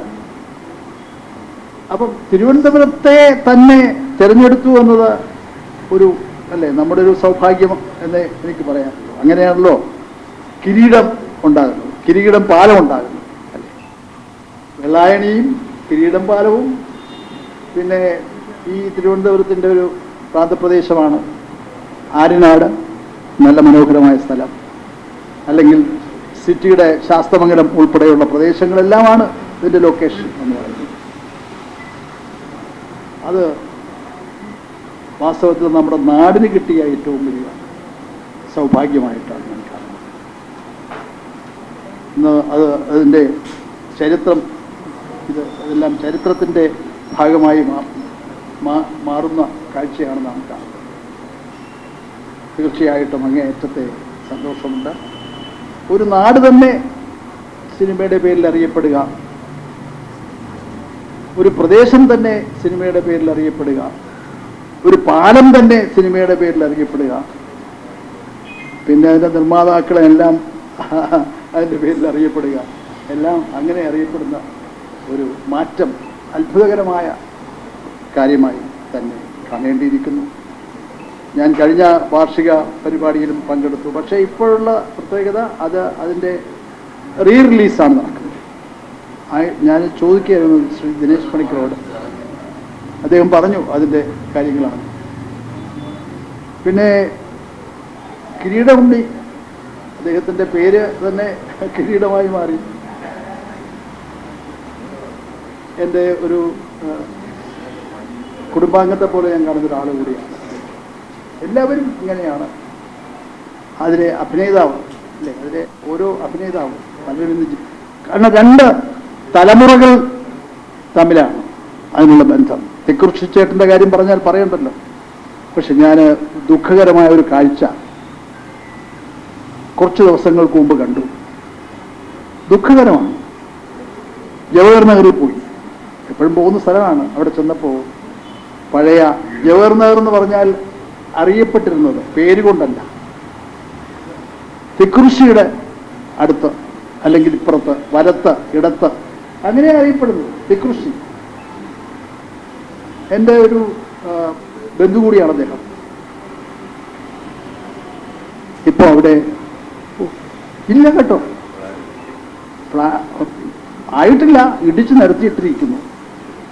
പഴയ വീടിൻ്റെ ഭാഗം മാത്രമല്ല, അവിടുത്തെ കലാരൂപങ്ങൾ, പ്രതിമകളൊക്കെ ഉണ്ടല്ലോ, കുറേ ഉണ്ടായിരുന്നു. അതൊരു വാസ്തവത്തിൽ അതെന്ത് സംഭവിച്ചു എന്നുള്ളതാണ് ചിന്തിക്കേണ്ടതായിട്ടുള്ളത്. സിനിമയുടെ തന്നെ ഒരു സ്മാരകമായിട്ട്, തെക്കുറിശി സാറിൻ്റെ കാര്യത്തിൽ മാത്രമല്ല, സിനിമയുടെ തന്നെ ഒരു സ്മാരകമായി നിലനിർത്തേണ്ടിയിരുന്നത് ആണ്. അത് പോയി. ആ കുടുംബത്തിൽ വന്ന അദ്ദേഹം മരിച്ചു, മകള് മരിച്ചതാണ്, ശ്രീകുട്ടി. ആ ശ്രീകുട്ടി ഉണ്ടായിരുന്നെങ്കിൽ ഇത് സംഭവിക്കില്ല. മകൾ മരണം ഒരു അപകടത്തിലാണ്, ഒരു ദുരന്തമായിരുന്നു മകളുടെ മരണം. പിന്നെ അമ്മ പോയി, മറ്റു ബന്ധുക്കളൊക്കെ ഉണ്ട്, പേരക്കുട്ടികളുണ്ട്, പക്ഷേ എല്ലാം പോയി എന്നാ പറഞ്ഞു. ആ ഒരു കാര്യം ഞാൻ സാന്ദർഭികമായിട്ട്, ഇപ്പോൾ കിരീടം പാലവും ഈ സിനിമയും ഒക്കെ പറയുമ്പോൾ എൻ്റെ മനസ്സിൽ ഒരു നിറഞ്ഞു വന്ന ഒരു സംഗതിയാണ്. ഞാനത് സൂചിപ്പിച്ചു എന്നേ ഉള്ളൂ. പെട്ടെന്നാണ്. തീർച്ചയായിട്ടും നമുക്ക് ഇത് ഈ നാടിൻ്റെ തന്നെ. ഇതിൻ്റെ പിന്നിൽ ഇത് സ്വാഭാവികമായിട്ട് ഇതൊന്നും വരണമെന്നില്ല. ഇതിൻ്റെ പിന്നിൽ പ്രവർത്തിക്കാൻ കലാസ്വാദകർ മാത്രമല്ല, നാടിൻ്റെ വലിയ സ്നേഹികൾ, നാടിനെ അങ്ങേയറ്റം സ്നേഹിക്കുന്ന, പഴമയോട് കൂടുതൽ പ്രതിബദ്ധതയുള്ള ഒക്കെ ആളുകൾ ഇതിൻ്റെ പിന്നിൽ വേണം. അതാണ് ഇതിൻ്റെ വിജയം. അങ്ങനെയുള്ളൊരു അതിന് ശാന്തിവിള പത്മകുമാർ എടുക്കുന്ന മുൻകൈയാണ് തീർച്ചയായിട്ടും നമ്മയെല്ലാം ഈ രൂപത്തിൽ ഇവിടെ ഒരുമിച്ച് കൂട്ടിയിട്ടുള്ളത്. അതിനെല്ലാം പ്രത്യേകമായ സന്തോഷവും നന്ദിയും ഈ സന്ദർഭത്തിൽ പ്രകടിപ്പിച്ചുകൊണ്ട് നമുക്ക് കിരീടത്തിൻ്റെ പുതിയ പതിപ്പ് ഇറങ്ങുമ്പോൾ വീണ്ടും ഒന്ന് ഒരുമിച്ച് ഒരു സ്ക്രീൻ വെച്ചുകൊണ്ട് തന്നെ ഒരുമിച്ച് ഒത്തുകൂടാൻ കഴിയട്ടെ എന്ന് ആത്മാർത്ഥമായി ആശിച്ചുകൊണ്ട് ഞാൻ എൻ്റെ അധ്യക്ഷ പ്രസംഗം ഇനിയും ദീർഘിപ്പിക്കുന്നില്ല. പ്രിയങ്കരനായിട്ടുള്ള മന്ത്രിയുണ്ട്, അദ്ദേഹം വലിയ തിരക്കിൽ പെട്ടിരിക്കുന്ന ഒരാളാണ്. എന്നാൽ പോലും അദ്ദേഹം സമയം കണ്ടെത്തി ഇവിടെ വരുന്നുണ്ട്. അദ്ദേഹത്തോടുള്ള സ്നേഹം പ്രകടിപ്പിച്ചുകൊണ്ട് ഞാൻ എൻ്റെ അധ്യക്ഷ പ്രസംഗത്തിന് വിരാമം ഇടുന്നു. നന്ദി, നമസ്കാരം. ഗുരുജനങ്ങളെ, സുഹൃത്തുക്കളെ, എൻ്റെ ഗുരുവായ അശോക് കുമാർ സാറിന് മുന്നിൽ സാഷ്ടാംഗം നമിക്കുന്നു. അദ്ദേഹം എന്നെ അവർ ട്യൂട്ടോറിയലിൽ എന്നെ അദ്ദേഹം പഠിപ്പിച്ചതാണ്. അദ്ദേഹം പഠിപ്പിച്ച ആ പാഠം ഇന്നും എൻ്റെ മനസ്സിൽ നിന്ന് മാഞ്ഞിട്ടില്ല. അത് കുട്ടികൾക്ക് പഠിപ്പിക്കാൻ വേണ്ടി അദ്ദേഹം ചെറിയ കോഡുകൾ ഉണ്ടാക്കും. അതായത് രാസപ്രക്രിയയുടെ കാര്യങ്ങൾ നമ്മളുടെ മനസ്സിൽ ഓർമ്മിക്കാൻ വേണ്ടി അപ്പച്ച ഹിപ്പി കോസ്ബ്രോ എന്നൊക്കെ പറഞ്ഞിട്ട് അയ്യോ ആരോ എത്തി നോക്കി എന്നൊക്കെ പറഞ്ഞ് ചെറിയ ചെറിയ സംഭവങ്ങളിൽ കൂടെയാണ് അദ്ദേഹം അത് നറേറ്റ് ചെയ്തിട്ടുള്ളത്. ഇന്നും എൻ്റെ മനസ്സിൽ അത് തങ്ങി നിൽക്കുന്നുണ്ട്. അദ്ദേഹത്തിന് ഒരു പ്രണാമം. സർ, 37 വർഷത്തിന് മുമ്പ് കിരീടം എന്നുള്ളൊരു ചിത്രം ഞങ്ങൾ നിർമ്മിക്കുന്നു. ആ ചിത്രം നാളെ വീണ്ടും പ്രേക്ഷകരുടെ മുന്നിൽ എത്തുകയാണ്. എൻ്റെ ആഗ്രഹത്തിൽ ഒരു ചിത്രം നിർമ്മിച്ചു കഴിഞ്ഞാൽ ആ ചിത്രം പ്രേക്ഷകർ കാണണമെന്നും അതിന് നല്ല രീതിയിൽ അതിനൊരു അഭിപ്രായം ഉണ്ടാവണം എന്നുള്ള ഒരു ആഗ്രഹമായിരുന്നു എനിക്കുണ്ടായിരുന്നത്. അങ്ങനെയാണ് കിരീടം എന്നുള്ളൊരു ചിത്രം ഉണ്ടാവുന്നത്. പക്ഷെ ഞാൻ ഇന്ന് 37 വർഷത്തിന് ശേഷം നിങ്ങളുടെ മുമ്പിൽ അഭിമാനത്തോടെ ഇവിടെ നിൽക്കുമ്പോൾ വല്ലാതെ മനസ്സ് വേദനിക്കുകയാണ്. കാര്യം ഇതിലുണ്ടായിരുന്ന ഞങ്ങളുടെ കൂടെ ഉണ്ടായിരുന്ന പലരും ഇന്നിപ്പോൾ കൂടെയില്ല. നേരത്തെ പറഞ്ഞതുപോലെ തിക്കുറിശി അമ്മാവൻ, അദ്ദേഹം എൻ്റെ ഫാദറിലയുടെ അമ്മാവനാണ്. അദ്ദേഹം ഇല്ല. എൻ്റെ ഏറ്റവും പ്രിയപ്പെട്ട ലോഹിതദാസ് ഞാൻ കൃപ ഫിലിംസിൻ്റെ ബാനറിൽ 14 ചിത്രങ്ങൾ ഞാൻ നിർമ്മിച്ചവനാണ്. 2 തമിഴ് ചിത്രം ഉൾപ്പെടെ 14 ചിത്രങ്ങൾ ഞാൻ കൃപ ഫിലിംസിൻ്റെ ബാനറിൽ നിർമ്മിച്ചു. ഇതിൽ 7 ചിത്രങ്ങൾ, അതായത് മാലയോഗം, ആധാരം, ചെങ്കോൽ, സാദരം, സല്ലാപം, ഭൂതകണ്ണാടി, ഈ കിരീടം ഉൾപ്പെടെ 7 സിനിമകളിൽ ഞാൻ ലോഹിദാസിന്റെ തിരക്കഥയിലാണ് നിർമ്മിച്ചത്. ഞങ്ങൾ തമ്മിലുണ്ടായിരുന്ന ഒരു സൗഹൃദവും ഇത് വളരെയധികം എന്നെ ഇന്ന് വേദനിപ്പിക്കുന്നുണ്ട്. കാര്യം അദ്ദേഹം ഇന്നിപ്പോൾ എൻ്റെ കൂടെ ഇല്ല എന്നുള്ളത്. അതുപോലെ തന്നെ 7 ചിത്രങ്ങളിൽ സംഗീത സംവിധാനം ചെയ്ത് എൻ്റെ ഈ 7 ചിത്രത്തിനും സംവിധാനം ചെയ്ത്, അതായത് കിരീടവും, മാലയോഗവും, ആധാരവും, ചെങ്കോലും, സാദരവും, സല്ലാപവും, ഭൂതകണ്ണാടി ഉൾപ്പെടെയുള്ള ചിത്രങ്ങൾക്ക് സംഗീതം നിർവഹിച്ച ജോൺസൺ എൻ്റെ കൂടെയില്ല, കൊച്ചനീഫയില്ല, ഒടുവിൽ ആ ചേട്ടനില്ല, മാമുക്കോയയില്ല. അങ്ങനെ ഒട്ടനവധി പേർ, അതിൻ്റെ കലാസംവിധായകനായിരുന്ന CK സുരേഷ്, പ്രൊഡക്ഷൻ കൺട്രോളറായിരുന്ന അണ്ണൻ, അങ്ങനെ ഒരുപാട് പേര് വിട്ടുപോയി. അവരുടെ സ്മരണയ്ക്ക് മുമ്പിൽ തല കുനിക്കുന്നു. അവരുടെ ആത്മാവിന് നിത്യശാന്തി പ്രാർത്ഥിച്ചുകൊണ്ട് നേരത്തെ ഞാൻ പറഞ്ഞതുപോലെ ലോഹിയുടെ ഒരു സംവിധാനത്തിലാണ് ഭൂതകണ്ണാടി എന്നുള്ളൊരു ചിത്രം ഞാൻ നിർമ്മിച്ചത്. ഒരുപാട് അവാർഡുകൾ നേടിക്കൂട്ടി. ബഹുമാനപ്പെട്ട ഇന്ത്യൻ പ്രസിഡന്റിന്റെ ഗോൾഡ് മെഡൽ വരെ എനിക്ക് ലഭിക്കുകയുണ്ടായി. സ്റ്റേറ്റിലെ ഏറ്റവും ബെസ്റ്റ് ഫിലിമായിട്ട് അത് സെലക്ട് ചെയ്തു. ഇതൊക്കെ ആണെങ്കിലും ഒരു നിർമ്മാതാവ് എന്നുള്ള രീതിയിൽ എടുക്കുന്ന ചിത്രങ്ങൾക്ക് പബ്ലിക്കിന്റെ ഇടയിൽ എന്തെങ്കിലും ഒരു റിലവൻസ് ഉണ്ടാവണം എന്ന് ആഗ്രഹിച്ചാണ് മാലയോഗം എന്നുള്ളൊരു ചിത്രം ഞാൻ എടുക്കുന്നത്. മാലയോഗം നിങ്ങൾക്കൊക്കെ അറിയാം. മാലയോഗം എന്ന് പറഞ്ഞാൽ ഈ നമ്മുടെ സൊസൈറ്റിയെ കാർന്നു തിന്നുന്ന സ്ത്രീധനത്തെ എതിരായിട്ടായിരുന്നു ഞാൻ ആ ചിത്രം എടുത്തത്. അതിൽ അഭിനയിച്ചത് ജയറാമും മുകേഷും പാർവതിയൊക്കെ ആയിരുന്നു. ആ ചിത്രത്തിന് അന്നത്തെ സ്റ്റേറ്റ് ഗവൺമെന്റ് എനിക്ക് അത് വിനോദ നികുതിയിൽ നിന്ന് ഒഴിവാക്കി തന്നു, അതിന്റെ മെറിറ്റ് കാരണം. ആ ചിത്രവും എനിക്ക് വളരെയധികം സാമ്പത്തികവും ഗുണം കിട്ടി, അതുപോലെ തന്നെ അംഗീകാരങ്ങൾ കിട്ടി. അതിനുശേഷം ഞാൻ എടുത്ത ചിത്രമാണ്, കൃപ ഫിലിംസിന്റെ ബാനറിൽ ഞാൻ എടുത്ത ചിത്രമാണ് ആധാരം. മുരളി ആദ്യമായിട്ട് ഹീറോ ആവുന്ന ചിത്രം. 167 ദിവസം അത് ആ ചിത്രം പ്രദർശന വിജയം നേടുകയും മുരളിക്ക് സ്റ്റേറ്റിലെ ഏറ്റവും ബെസ്റ്റ് ആക്ടറുള്ള അവാർഡ് കിട്ടുകയും ചെയ്തു. ഇതൊന്നും എൻ്റെ കഴിവാണ് എന്ന് ഞാൻ ഒരിക്കലും ഒരിടവും പറയില്ല. കാര്യം ഒരു കൂട്ടായ്മയാണ് സിനിമ. ഇതിൽ നല്ല തിരക്കഥ വേണം, നല്ല സംവിധായകൻ വേണം, അതനുസരിച്ച് അഭിനയിക്കുന്ന താരങ്ങളുണ്ടാവണം, ബാക്കിയുള്ള ടെക്നീഷ്യൻസ് ഉണ്ടാവണം, എന്നാലേ ഒരു സിനിമയുള്ളൂ. ഒരു നിർമ്മാതാവ് മാത്രം വിചാരിച്ചാൽ ഒരു സിനിമ ഉണ്ടാവില്ല. കുറെ കാശുമായിട്ട് ഇറങ്ങി രാവിലെ ഒരു സിനിമ എടുക്കാമെന്ന് വെച്ചാൽ നടക്കുന്ന കാര്യമല്ല. അതിന് അതിൻ്റെതായ കണ്ടന്റുള്ള നല്ല അത് ആലോചിക്കാനും ചിന്തിക്കാനും കഴിവുള്ള ആൾക്കാർ കൂടെ ഉണ്ടാവുക എന്നുള്ളതാണ്. അത് എന്തോ ഒരു സൗഭാഗ്യവും സുഹൃതവും കാരണം എനിക്ക് ലഭിക്കുകയുണ്ടായി. പിന്നെ ഞാൻ ഇന്നിവിടെ നിൽക്കുമ്പോൾ വേറൊരു കാര്യത്തിൽ എനിക്ക് അഭിമാനമുണ്ട്. കാര്യം ഈ പ്രസ് ക്ലബ് എന്ന് പറയുന്നത് എൻ്റെ അച്ഛനും ഉണ്ടായിരുന്ന സമയത്ത് തുടങ്ങിയതാണ് ഈ പ്രസ് ക്ലബ്. എൻ്റെ അച്ഛൻ മലയാളി ദേശബന്ധു, പ്രദീപം എന്ന പത്രങ്ങളിലെല്ലാം പ്രസ് കറസ്പോണ്ടൻ്റായിട്ട് ജേർണലിസ്റ്റായിട്ട് വർക്ക് ചെയ്ത ആളാണ്. വളരെ പഴക്കം ചെന്ന സബാഷിൻ സാറിൻ്റെ അടുത്തും VP മധുനാഥ് സാറും ഒക്കെ ഉണ്ടായിരുന്ന സമയത്ത് ഉണ്ടായിരുന്ന അതാണ്. പുത്തൂർ നാരായണൻ നായർ എന്നാണ് അദ്ദേഹത്തിൻ്റെ പേര്. അപ്പം അന്ന് മുതലേ ആ പ്രസ് ക്ലബിൽ ഒരു പരിപാടിക്ക് വരാൻ സാധിച്ചതും നിങ്ങളെയൊക്കെ കാണാൻ സാധിച്ചതും അതൊരു അഭിമാനത്തോടു കൂടി കാണുന്നു ഞാൻ. പിന്നെ ഇതിൻ്റെ ഇടയ്ക്ക് നമ്മൾ പറഞ്ഞു തിരുവനന്തപുരത്ത് തന്നെ പല സ്ഥലങ്ങൾക്കും അതിൻ്റെതായ മെറിറ്റ് കിട്ടി എന്ന്. ശരിയാണ്, അത് കിട്ടാനുള്ള ഒരു കാരണവും കൂടെ നിങ്ങളുടെ മുമ്പിൽ പറയാൻ ഞാൻ. ഇതിന് കിരീടത്തിന് ആദ്യം ലൊക്കേഷൻ കാണുന്നത് പാലക്കാടാണ്. പാലക്കാട് ലൊക്കേഷൻ എന്ന് കാണാനുള്ള കാര്യം തന്നെ ഇതിനകത്ത് ഒരു പഴയ കുടുംബത്തിൻ്റെ ഒരു പശ്ചാത്തലമായതുകൊണ്ട് അങ്ങനെയുള്ള ഒരു ലൊക്കേഷൻ വേണം.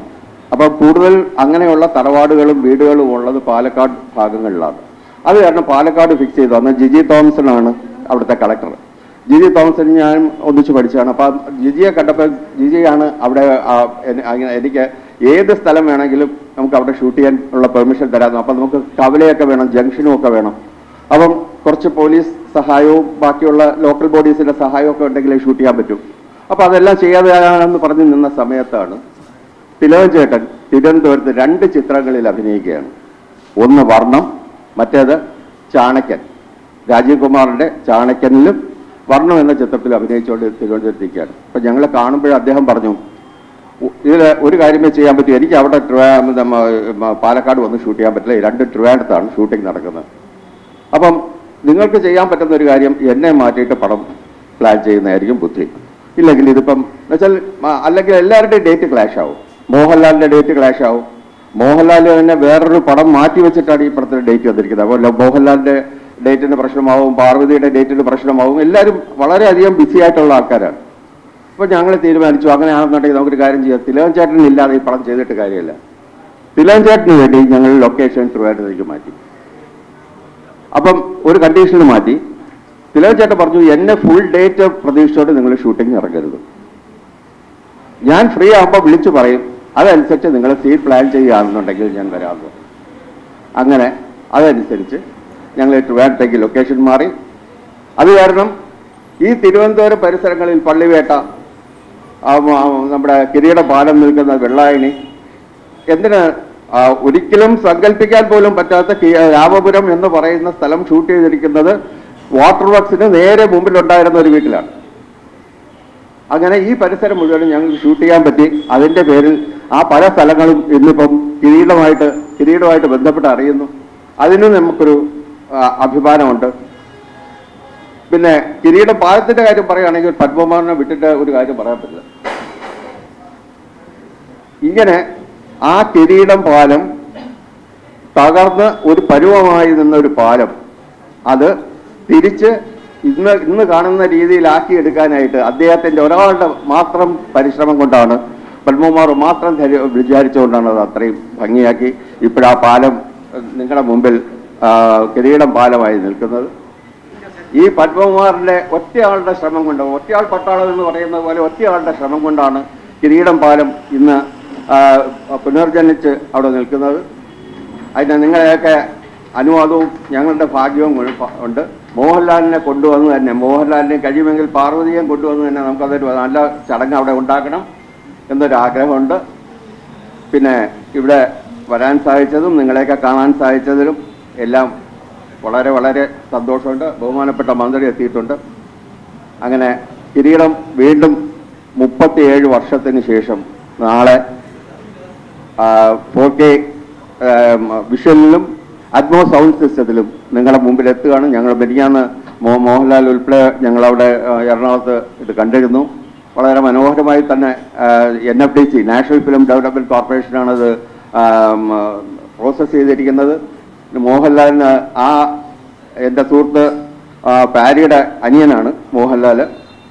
ലാല് ഞങ്ങൾക്ക് കാണിച്ച ഒരു ധൈര്യത്തിന് മോഹൻലാലിന് ആദ്യത്തെ പ്രസിഡന്റിന്റെ സ്പെഷ്യൽ മെൻഷൻ അവാർഡ് കിട്ടിയ ചിത്രവും കൂടെയാണ്. അത് കാരണം NFDC അത് റീറ്റെയിൻ ചെയ്തു. അത് അവർ തന്നെ പ്രോസസ്സ് ചെയ്ത് വെച്ചിരിക്കുകയാണ്. അതാണ് നാളെ തിയേറ്ററിൽ പ്രദർശിപ്പിക്കുന്നത്. നിങ്ങളുടെ എല്ലാവരുടെയും അനുഗ്രഹങ്ങൾ ഉണ്ടാവണം. എല്ലാവർക്കും നന്ദി, നമസ്കാരം.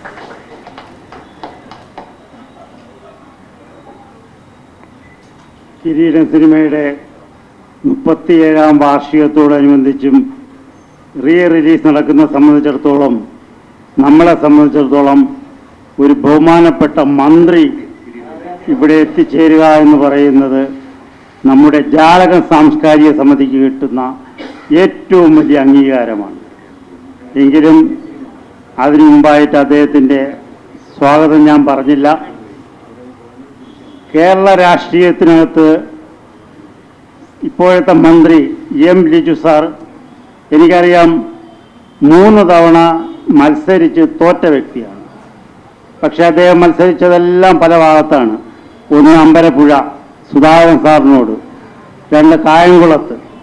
പക്ഷേ ഇത്രയും നിതാന്ത ജാഗ്രമായി പുലർത്തുന്ന ഒരു വ്യക്തിയെ എങ്ങനെ ഞാൻ മനസ്സിലാക്കുന്നു എന്ന് പറഞ്ഞു കഴിഞ്ഞാൽ, മന്ത്രി എന്ന നിലയിലല്ല അദ്ദേഹം.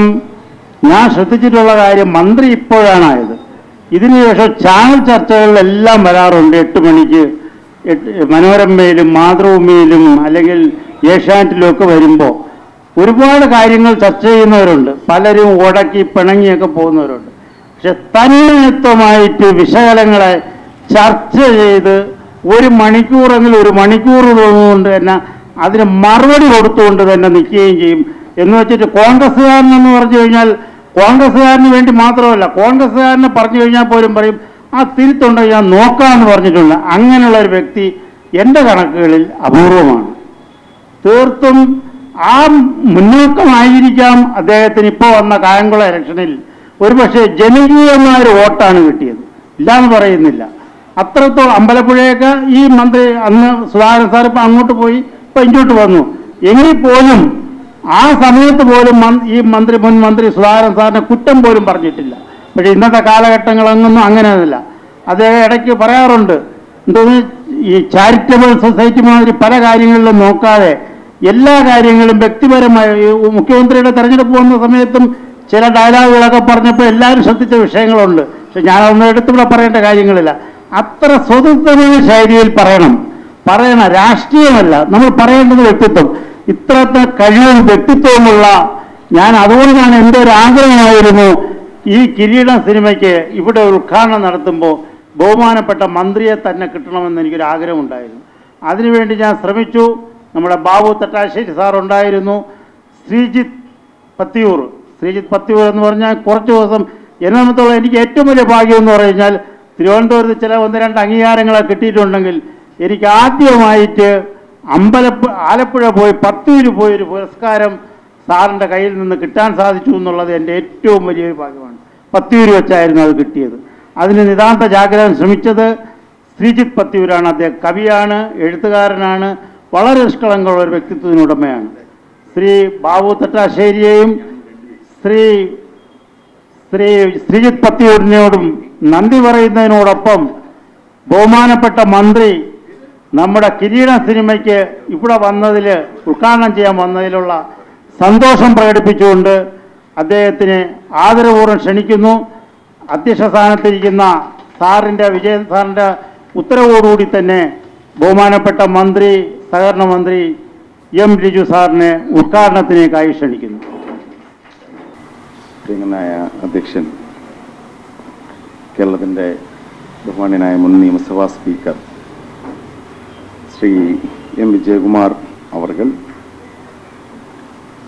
ഏറ്റവും ബഹുമാന്യരായ മുഖ്യ പ്രഭാഷണം നടത്താൻ എത്തിച്ചേരുന്ന Kovalam MLA Shri M Vincent, Shri P Ashok Kumar, നമ്മുടെ വിശിഷ്ട അതിഥികൾ, കിരീടം സിനിമയുടെ നിർമ്മാതാവ്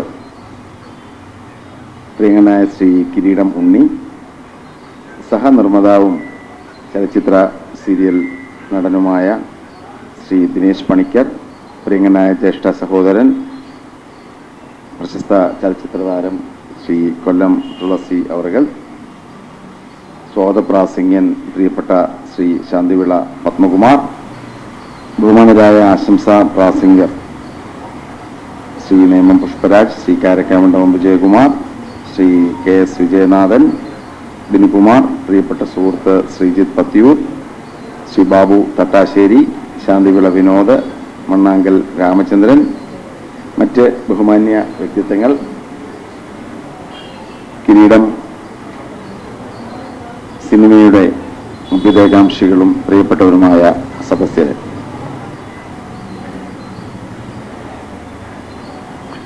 കിരീടം സിനിമ യഥാർത്ഥം ഞാൻ കാണുന്നൊരു 10 വയസ്സുള്ളപ്പോഴാണ്. 37 വർഷങ്ങൾക്ക് മുമ്പ് റിലീസ് ചെയ്യുന്ന സമയത്ത് 10 വയസ്സാണുള്ളത്. അപ്പോൾ ആദ്യ കാഴ്ചയേക്കാൾ പിന്നീട് പലതവണ, എത്ര തവണ കിരീടം കണ്ടിട്ടുണ്ടെന്ന് എനിക്കറിയില്ല. അത്രത്തോളം തവണ യഥാർത്ഥത്തിൽ കിരീടം കണ്ട ഒരാളാണ്. കിരീടം മാത്രമല്ല, അതിൻ്റെ രണ്ടാം ഭാഗമായ ചെങ്കോലും കാണുകയുണ്ടായി. ഒന്ന്, ഈ സിനിമയുമായിട്ട് അത് കണക്റ്റഡ് ആവുന്നതിനകത്ത് ഒരു കാര്യമുണ്ട്. കിരീടത്തിലെ അച്യുതൻ നായർ ഒരു പോലീസ് ഉദ്യോഗസ്ഥനായിരുന്നില്ല. എൻ്റെ പിതാവ് ഒരു പോലീസ് ഉദ്യോഗസ്ഥനാണ്. അപ്പൊ നമ്മൾ ഈ ചെറുപ്രായത്തിൽ നമ്മൾ സിനിമ കാണുമ്പോൾ കിരീടത്തിലെ സേതുമാധവനെ നമ്മൾ കാണുന്ന സ്വയം ആലോചിച്ചെന്നാണ് കാണുന്നത്. അച്ഛൻ പോലീസാണ്.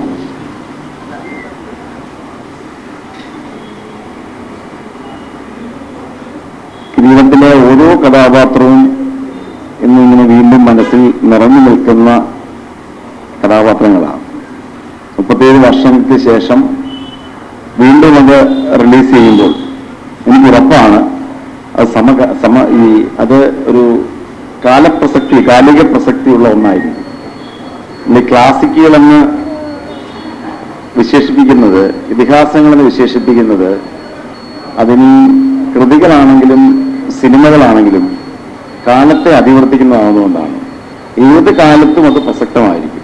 മഹാഭാരത കഥയെക്കുറിച്ച് പറയുമ്പോൾ രാമായണവും മഹാഭാരതവും ഇതിഹാസങ്ങളാവുന്നതിൻ്റെ കാരണം എത്രായിരം വർഷങ്ങൾ കഴിഞ്ഞാലും അതിലെ ജീവിത തത്വങ്ങളും അതിലെ കഥാപാത്രങ്ങളും ഏത് കാലവുമായും പ്രാധാന്യം പ്രാപിക്കുന്നതുകൊണ്ടാണ്. എന്ന് പറയുന്നത് പോലെയാണ് കിരീടം എന്ന സിനിമ. അതിലെ കഥാപാത്രങ്ങൾ ഇന്നും നമ്മുടെ മുമ്പിലുണ്ട്. പിതാവിനെ രക്ഷിക്കുന്നതിന് വേണ്ടി, അല്ലെങ്കിൽ പിതാവിനെ ആക്രമിക്കുന്നത് കാണുമ്പോൾ രോഷാകുലരാകാത്ത മക്കളുണ്ട്. അവിടെ പിന്നെ ഗുണ്ടകളോ അല്ലെങ്കിൽ എത്ര വലിയ ആളുകൾ അല്ലെങ്കിൽ എത്ര കായിക ശക്തി ഉള്ളവരാണ് അപ്പുറത്ത് നിൽക്കുന്നുള്ള ചിന്തയേ ഇല്ല. അപ്പൊ അത്തരത്തിലൊരു മകനായിട്ടാണ് യഥാർത്ഥത്തിൽ അതിൽ സേതുമാധവൻ രംഗപ്രവേശനം ചെയ്യുന്നത്. അച്യുതൻ നായർ എന്ന ധീരനായ പോലീസ് ഉദ്യോഗസ്ഥനെ വടിയിലിട്ട് അടിക്കുന്ന കീരിക്കാടൻ ജോസിനെയാണ് സേതുമാധവൻ നേരിടുന്നത്. യഥാർത്ഥത്തിൽ അത് ആ സമയത്ത് കീരിക്കാടൻ ജോസാണെന്ന് സേതുമാധവൻ അറിയില്ല. പലപ്പോഴും ചിന്തിക്കേണ്ട ഒരു തിരക്കഥാകൃത്തിനോട് ചോദിക്കുന്ന ഒരു ചോദ്യമാണ്.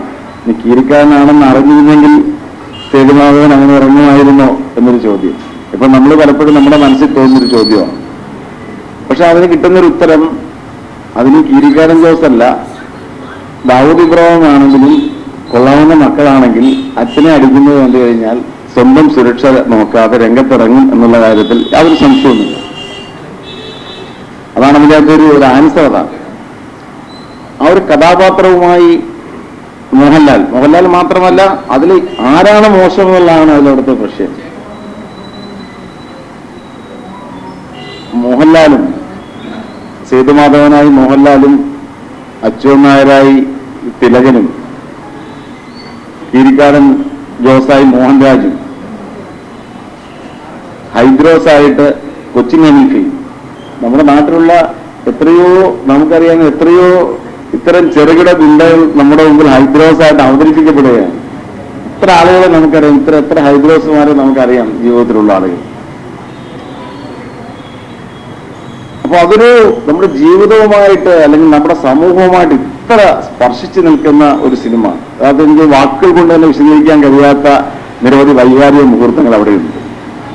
ഒത്തിരി മോഹങ്ങളുള്ള, വീട്ടിൽ നല്ല ചിട്ടയോടെ വളർത്തപ്പെടുന്ന നിഷ്കളങ്കനായ ഒരു ചെറുപ്പക്കാരൻ ജീവിതത്തിന്റെ പ്രത്യേകമായ ഒരു സാഹചര്യം കൊണ്ട് ക്രിമിനലാക്കപ്പെടും. ക്രിമിനൽ എന്നല്ല ഞാൻ പറയുന്നത്, ഒരു കേസിൽ പ്രതിയാക്കപ്പെടും എന്നുള്ളതാണ് എന്റെ വസ്തുത.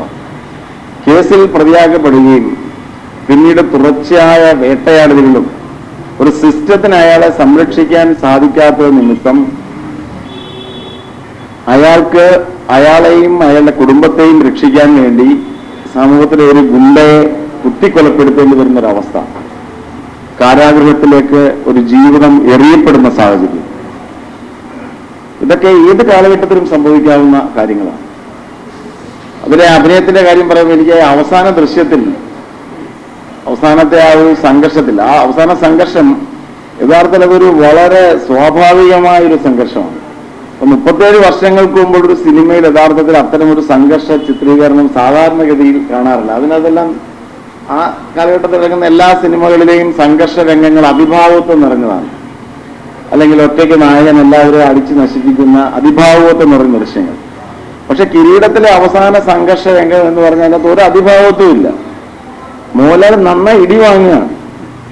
ഇടി വാങ്ങി മർദ്ദനം ഏറ്റുവാങ്ങിയിട്ട് ഒരു പ്രത്യേക ഘട്ടത്തിൽ ചെന്ന് വീഴുന്നത് ഒരു തടിക്കഷ്ണം കൈ കിട്ടുമ്പോഴാണ്. തടിക്കഷ്ണം കൊണ്ടൊരു അടി കൊണ്ടാണ് യഥാർത്ഥത്തിൽ പിന്നെ അവിടെ കീരിക്കാരൻ കുറച്ച് പതറിപ്പോകുന്നത്.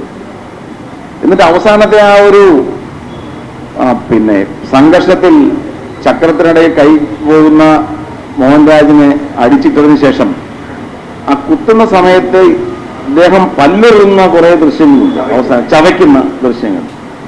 അത് കാണുമ്പോൾ സത്യത്തിൽ നമുക്ക് ഭയം തോന്നുന്ന ഒരു ദൃശ്യമാണ്. കാരണം ഒരാള് ഒരു എന്താ പറയുക, പരകായ പ്രവേശം സംഭവിക്കണം, അയാളല്ലാതായി മാറുകയാണ്. സേതുമാധവൻ യഥാർത്ഥത്തിൽ മോഹൻലാല് സേതുമാധവനായി മാറി. എന്നിട്ട് യഥാർത്ഥത്തിൽ സേതുമാധവൻ ആണോ മോഹൻലാൽ എനിക്ക് തോന്നുന്നു ആ ഒരു അവസരത്തിൽ മോഹൻലാൽ യഥാർത്ഥത്തിൽ സേതുമാധവനായി മാറിക്കാണും എന്നാണ് എന്റെ വിശ്വാസം, അല്ലേ?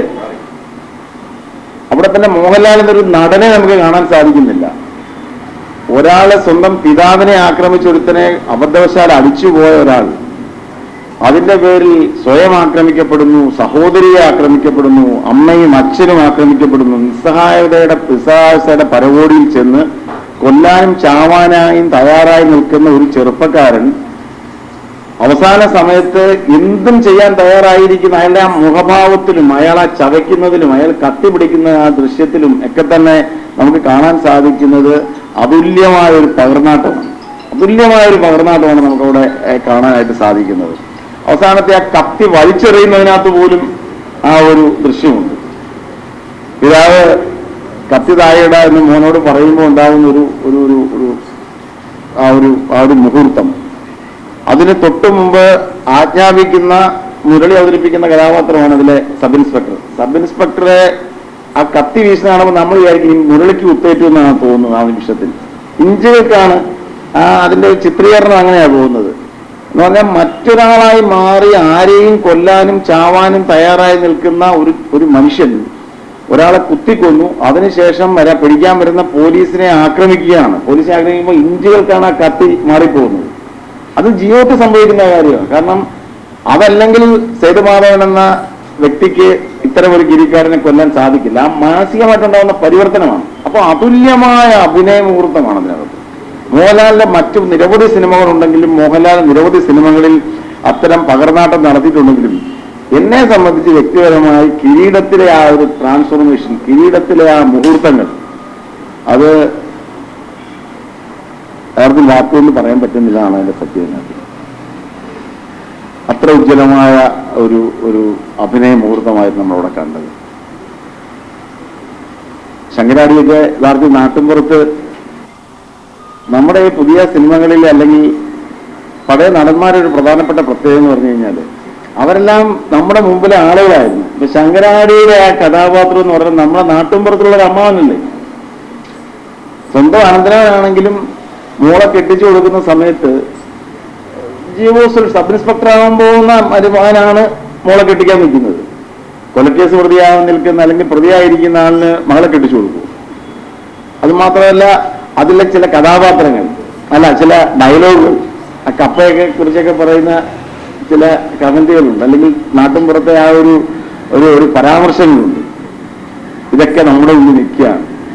എല്ലാവരും, കവിയൂർ പൊന്നമ്മ, തിലകൻ, കൊച്ചിൻ ഹനീഫയുടെ യഥാർത്ഥത്തിൽ എനിക്ക് തോന്നുന്നു കൊച്ചിൻ ഹനീഫയുടെ കഥാപാത്രം കുറച്ചുകൂടെ ആ ചെങ്കോലിലെത്തിക്കഴിഞ്ഞപ്പോൾ ജോണിയുടെ കഥാപാത്രം കുറച്ചുകൂടെ വളർന്നു ആദ്യഘട്ടത്തേക്ക്. കൈ തല്ലിയൊടിച്ച് കൈയും കാലുമൊക്കെ തല്ലിയൊടിച്ച് അസ്ഥി ഊറക്കപ്പെട്ട് കൈയും കാലും ചലിപ്പിക്കാൻ കഴിയാതെ നിൽക്കുന്ന ഒരു പഴയ ഗുണ്ട, അല്ലെങ്കിൽ അതിൽ പശ്ചാത്താപത്തോടെ മോഹൻലാലിനോട് ഒരു വൈരാഗ്യവുമില്ല എന്ന് പറയുന്ന ചെങ്കോലിന്റെ ദൃശ്യവും എൻ്റെ മുമ്പിലുണ്ട്. അപ്പൊ എല്ലാ കഥാപാത്രങ്ങളും വളരാനുള്ളൊരു സാധ്യതയാണ്. മോഹൻലാലിന്റെ കഥാപാത്രം കിരീടത്തിൽ നിന്ന് ചെങ്കോലിലേക്ക് വളർന്നു. കീരിക്കാടൻ കിരീടത്തിൽ മരിക്കുമ്പോഴും അടുത്ത സിനിമയിലും കീരിക്കാടൻ ഒരു ടവറിംഗ് ആയ ഒരു ക്യാരക്ടറായി നിൽക്കുകയാണ്. ജോണി ഒരു ഗുണ്ടയിൽ നിന്നും വളരെ മാനസിക പരിവർത്തനമുള്ള ഒരാളായിട്ട് മാറുന്നു. ഹൈദ്രോസ് എല്ലാ നാടൻ ഗുണ്ടകളുടെയും അല്ലെങ്കിൽ എല്ലാ പരിമിതികളോടും കൂടി നിൽക്കുന്നു.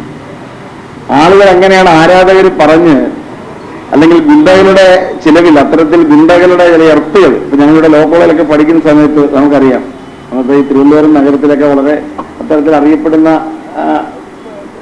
ആളുകളുണ്ട്. അപ്പൊ അവരുടെയൊക്കെ ആളുകളാണെന്ന് പറഞ്ഞു നടക്കുന്ന ചില ആളുകളുണ്ട്. അപ്പൊ പഠിക്കുമ്പോൾ നമുക്കൊക്കെ അറിയാമല്ലോ, ക്യാമ്പസിലൊക്കെ അടുത്ത് ഇങ്ങനെ ഇന്ന ആളുടെ ആളോ ഇന്ന അണ്ണന്റെ ആളോ എന്നൊക്കെ പറയുന്ന ചില ആളുകളുണ്ടല്ലോ. എന്ന് പറയുന്ന പോലെയാണ് അളിയൻ കഥാപാത്രമായിരിക്കുന്ന ജഗദീഷുമൊക്കെ സേതുവണ്ണന് വേണ്ടി സേതുവണ്ണന്റെ ആളുകളാണ് അവിടെ കാശി ഒഴിക്കുന്നത് എന്നൊക്കെ ചോദിക്കുന്ന ചില ഡയലോഗ്. ഞാൻ പറഞ്ഞു പോകുന്നത് ഇവിടെ സംസാരിക്കുന്നതിന് പകരം ഇതിലെ ആ ഒരു സിനിമ യഥാർത്ഥത്തിൽ ഞാൻ വർണ്ണിക്കുന്നു എന്നതാണ് എന്റെ സത്യം. യഥാർത്ഥത്തിൽ കിരീടത്തിന്റെ ഒരു 37ാം വാർഷികത്തിൽ അങ്ങനെ പറയാനേ പറ്റുന്നുള്ളൂ എന്നാണ് സത്യം. കാരണം അത്രയും തവണ ഈ സിനിമ കണ്ടിട്ടുണ്ട്, അത്രയും തവണ ഈ സിനിമയെ ഭയങ്കരമായിട്ട് ഇഷ്ടപ്പെട്ടിട്ടുണ്ട്. അതുപോലെ ഓരോ കഥാപാത്രത്തിന്റെയും മാനസിക വ്യാപാരത്തെക്കുറിച്ച് ചിന്തിച്ചിട്ടുണ്ട്. പക്ഷെ അപ്പോഴും എനിക്ക് ഈ രണ്ടാം ഘട്ടം എടുത്ത്, രണ്ടാം സിനിമയിൽ ചെങ്കോലും ആരെങ്കിലും എടുത്ത് ചേട്ടൻ തന്നെയാണ് എടുത്തത്. പക്ഷെ രണ്ടാം ഘട്ടത്തിൽ എത്തിക്കഴിഞ്ഞപ്പോൾ തിലകനെ പോലെ ക്യാരക്ടറുള്ള ഒരാൾക്ക് എങ്ങനെ ചെങ്കോലിലെ തിലകനാകാൻ പറ്റി എന്നുള്ളൊരു വിഷയം എപ്പോഴും അവിടെ നിൽക്കുന്നുണ്ട്. അതൊരു പ്രധാന പ്രശ്നം തന്നെയാണ്. അത്രയും ഹൈ ക്യാരക്ടറുള്ള ഒരു കഥാപാത്രത്തിന് അല്ലെങ്കിൽ അത്തരം ഒരു വ്യക്തിക്ക് അത്തരത്തിൽ അച്യുതൻ നായർക്ക് എങ്ങനെ ചെങ്കോലിലെ അച്യുതൻ നായരാകാൻ സാധിച്ചു എന്നുള്ളത് ഒരു ക്വസ്റ്റ്യൻ മാർക്കാണ്. ജീവസാഹചര്യങ്ങൾ മനുഷ്യനെ എങ്ങനെയൊക്കെ എത്തിക്കുമെന്ന് എനിക്കറിയില്ല. പക്ഷെ അപ്പോഴും നമ്മൾ ഡൗട്ട്ഫുൾ ആണ്, അങ്ങനെ മാറാൻ സാധിക്കുമോ എന്നുള്ള ഒരു ചോദ്യമുണ്ട്. ചെങ്കോലിലെ സേതുമാധവൻ തീർച്ചയായിട്ടും അങ്ങനെ പറ്റൂ. കിരീടത്തിലെ സേതുമാധവന് ജീവിതം തകർന്നു പോയാൽ ചെങ്കോലിലെ സേതുമാധവനാകാനേ പറ്റൂ. പക്ഷേ കിരീടത്തിലെ അച്യുതൻ നായർക്ക് എങ്ങനെ ചെങ്കോലിലെ അച്യുതൻ നായരായി മാറാൻ സാധിക്കും എന്നുള്ള ചോദ്യം അവിടെ പ്രസക്തമായിട്ട് നിലനിൽക്കുന്നുണ്ട്. എന്താണെങ്കിലും 3-4 പതിറ്റാണ്ടിനടുത്ത കാലത്തിന് മുമ്പ് എൻ്റെയൊക്കെ കൗമാരത്തെയും അല്ലെങ്കിൽ ഞങ്ങളുടെയൊക്കെ യൗവനത്തെയും യൗവന കാലഘട്ടത്തിന്റെ തുടക്കത്തെയും ഒക്കെ തന്നെ ത്രസിപ്പിച്ച, നമ്മുടെ മനസ്സിലെ വലിയ ഭാവനയുടെ വിവിധ തലങ്ങളിലെത്തിച്ച, വേദനിപ്പിച്ച, അല്ലെങ്കിൽ എല്ലാ അനുഭവങ്ങളിലൂടെയും കടന്നുപോയ, പ്രണയനഷ്ടത്തിന്റെ ഒരു മുഹൂർത്തത്തിൽ കണ്ണുനീർ പൂവിന്റെ കവിളിൽ തലോടി എന്ന് പറഞ്ഞു നിൽക്കുന്ന ആ ഒരു ദൃശ്യവും എല്ലാം ഒരു മനുഷ്യന്റെ ജീവിതത്തിലൂടെ കടന്നു പോകാവുന്ന എല്ലാ അവസ്ഥകളിലൂടെയും സേതുമാധവൻ കടന്നു പോകുന്നുണ്ട്. അപ്പോൾ നേരത്തെ പറഞ്ഞതുപോലെ ഞങ്ങളുടെ കൗമാര യൗവനങ്ങളെ ത്രസിപ്പിച്ച, വേദനിപ്പിച്ച, സന്തോഷിപ്പിച്ച കിരീടം വീണ്ടും വരുന്നതിനുള്ള സന്തോഷം ഞാൻ പ്രകടിപ്പിക്കുന്നു. അതിന്റെ ശില്പികളെ പ്രത്യേകമായി അഭിനന്ദിക്കുന്നു. ഒരിക്കൽ കൂടി കിരീടം കാണാൻ, തിയേറ്ററിൽ ഒരിക്കൽ കൂടി കാണാനുള്ള അവസരം നഷ്ടമാക്കില്ല എന്ന് മാത്രം പറയുന്നു. ഔപചാരികമായി ഉദ്ഘാടനം ചെയ്യുന്നു. നമസ്കാരം. ശ്രീ കിരീടം ഉണ്ണിക്ക് ബഹുമാനപ്പെട്ട മിനിസ്റ്റർ പുരസ്കാരം നൽകി ആദരിക്കും. ശ്രീ കിരീടം ഉണ്ണിക്ക് ബഹുമാനപ്പെട്ട മന്ത്രി പുരസ്കാരം നൽകി ആദരിക്കും. അടുത്തതായി ചിത്രത്തിന്റെ സഹനിർമ്മാതാവായ ശ്രീ ദിനേശ് പണിക്കരെ പുരസ്കാരം നൽകി ബഹുമാനപ്പെട്ട മന്ത്രി ആദരിക്കും.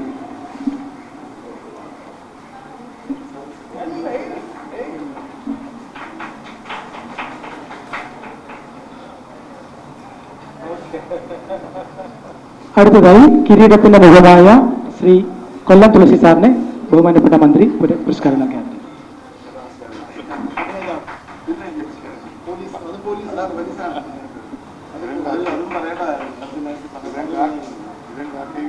അടുത്തതായി doctor Sheeja Venugopal, Amma care home.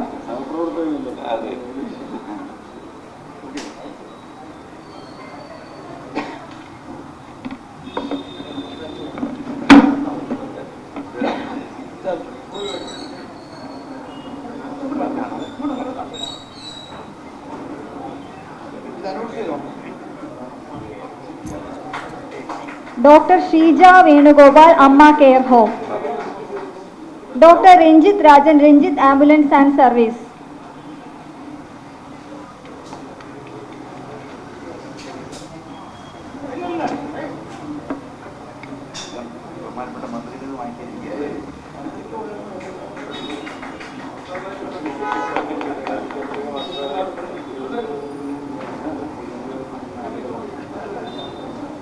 Brahmashri doctor Shri ഇന്ദുമോൻ.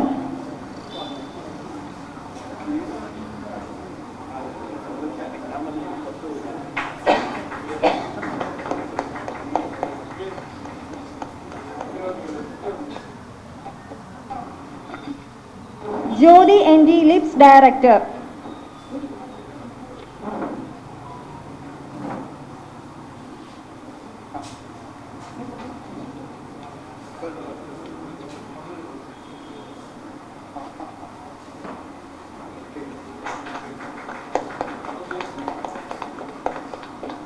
Brahmashri doctor K Santhosh ആചാര്യ.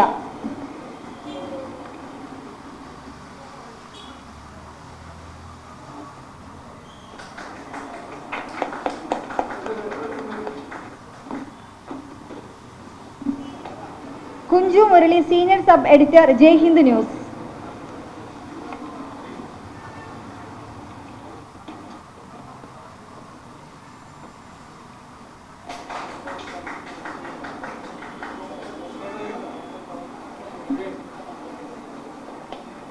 Doctor C Abdul Salam, Sangamam group, Kannur.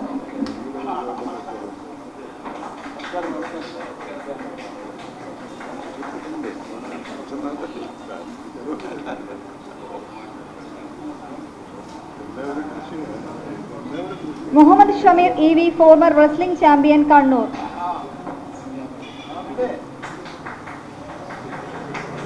അടുത്തതായി തന്റെ ഒരാഴ്ച മുഴുവൻ കിരീടം പാലത്തിന് വേണ്ടി സമർപ്പിച്ച ശ്രീ ശാന്തിയുള്ള പത്മകുമാറിനെ മന്ത്രി ആദരിക്കും.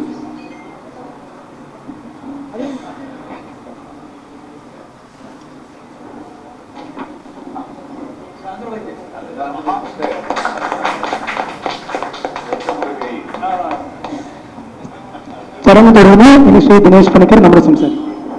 അടുത്തതായി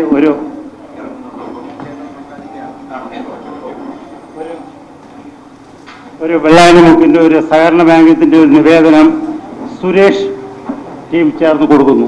ബഹുമാനപ്പെട്ട മന്ത്രി.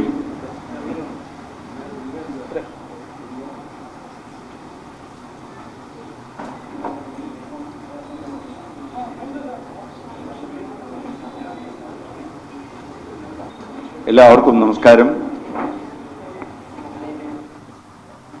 ഇന്നത്തെ യോഗത്തിൻ്റെ അധ്യക്ഷൻ എത്രയും ബഹുമാനപ്പെട്ട വിജയകുമാർ സാർ, നമുക്കിന്ന് ശരിക്കും പറഞ്ഞ ഒരു കിരീടം ഇവിടെ സിനിമ കാഴ്ചവെച്ച ഒരു പ്രതീതി നമുക്ക് ലഭിച്ചു. നമ്മുടെ മന്ത്രി അദ്ദേഹത്തിൻ്റെ ആ സ്പീച്ചിലൂടെ അദ്ദേഹം എൻ്റെ ഏറ്റവും അടുത്ത സുഹൃത്തും വർഷങ്ങളായിട്ട് എൻ്റെ സിനിമകളിലൊക്കെ അഭിനയിക്കുന്ന ശ്രീ കൊല്ലം തുളസി, കിരീടത്തിൽ എൻ്റെ സഹനിർമ്മാതാവായ കിരീടമുണ്ണി, അശോക് കുമാർ സാർ നമ്മൾ വളരെ സ്നേഹിക്കുകയും ഇഷ്ടപ്പെടുകയും ചെയ്ത ഒരു വ്യക്തിയാണ്.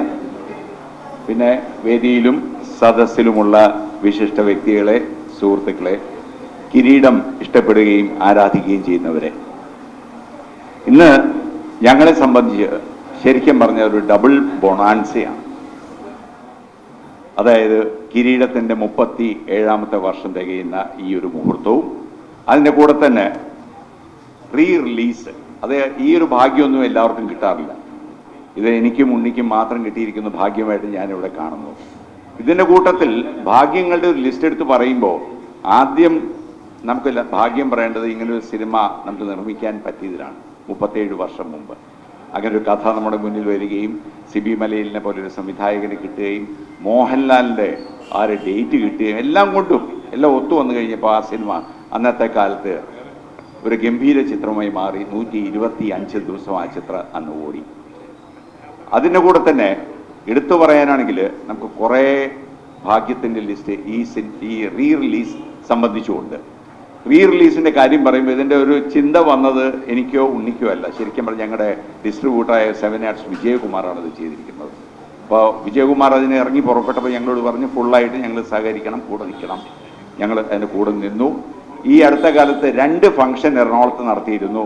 ഒന്ന് എന്ന് പറയുന്ന ഒരു ട്രെയിലർ ലോഞ്ചായിരുന്നു. ആ ട്രെയിലർ ലോഞ്ചിന് മോഹൻലാലിൻ്റെ സാന്നിധ്യം, പാർവതിയുടെ സാന്നിധ്യം, കൂടാതെ അതിനുണ്ടായിരുന്ന ഒരുമാതിരി ഒട്ടുമുക്ക നമ്മുടെ തുളസി ചേട്ടനൊക്കെ ഇവിടുന്ന് പാടുവിട്ട് അവിടം വരെയൊക്കെ എത്തിയിരുന്നു. കൂടാതെ ജഗദീഷ്, മണിയമ്പിള്ള രാജു, യദു കൃഷ്ണൻ എന്നിങ്ങനെ എല്ലാവരും തന്നെ ഇന്ന് ജീവിച്ചിരിക്കുന്ന ആർട്ടിസ്റ്റുകൾ എല്ലാവരും തന്നെ അതിനെത്തിയിരുന്നു. ഞങ്ങൾക്ക് എല്ലാവർക്കും നല്ലൊരു മെമൻറ്റോ 37 വർഷത്തിന് ശേഷം ലഭിക്കുകയുണ്ടായി.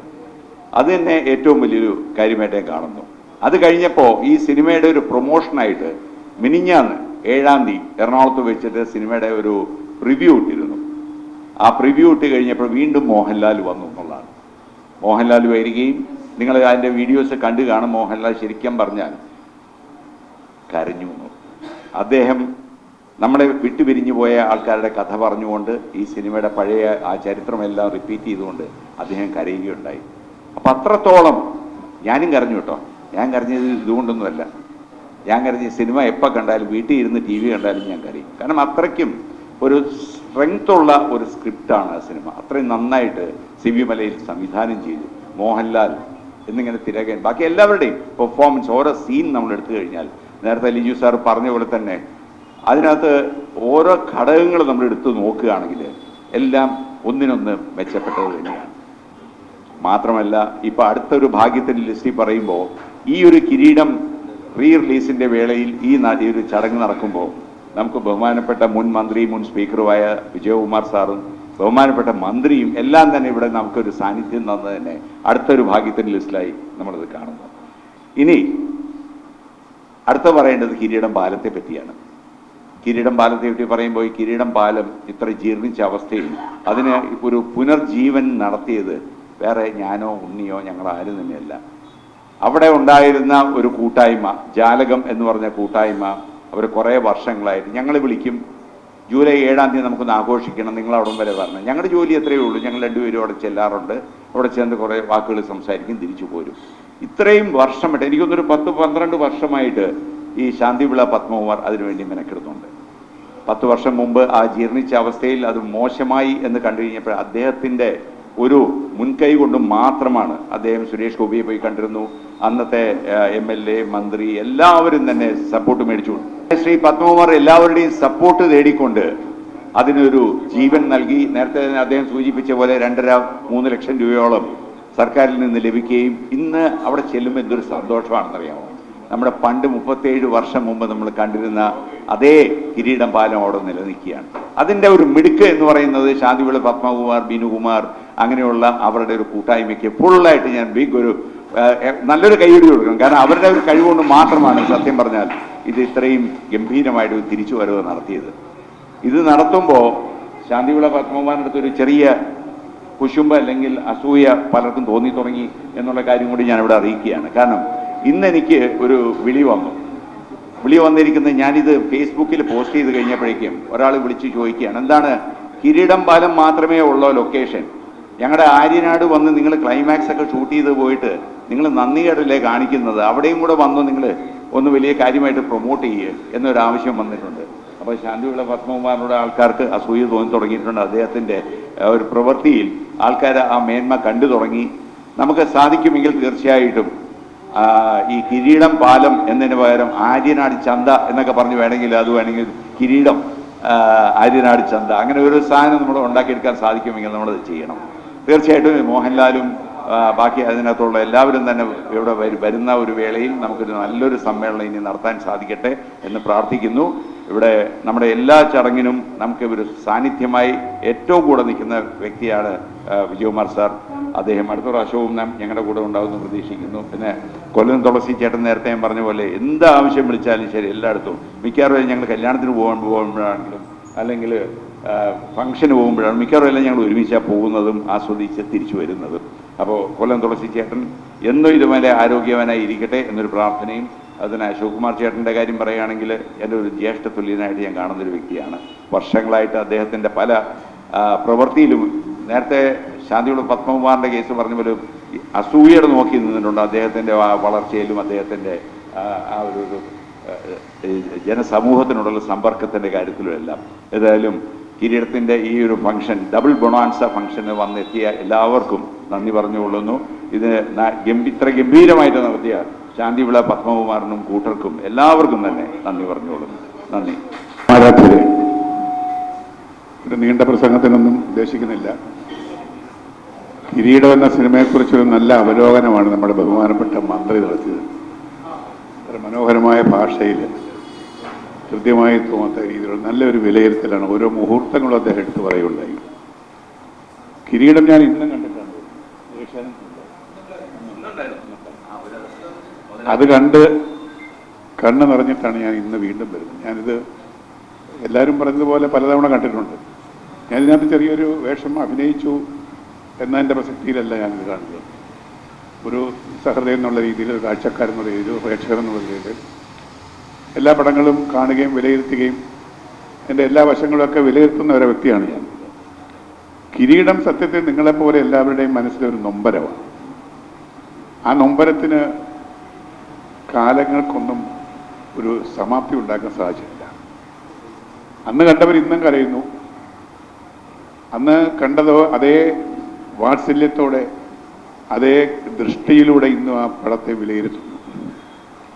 അതിൽ ഓരോ മുഹൂർത്തങ്ങളും അദ്ദേഹം വളരെ വിശദമായിട്ട് ഓരോ കഥാപാത്രത്തിൻ്റെ അവരുടെ മനോരഥത്തിൽ കൂടെയും സഞ്ചാരത്തിലൂടെ സംസാരിക്കുന്നുണ്ട്. അതുകൊണ്ട് തന്നെ അപ്പുറത്തൊന്നും ഇനി വിലയിരുത്താനില്ല.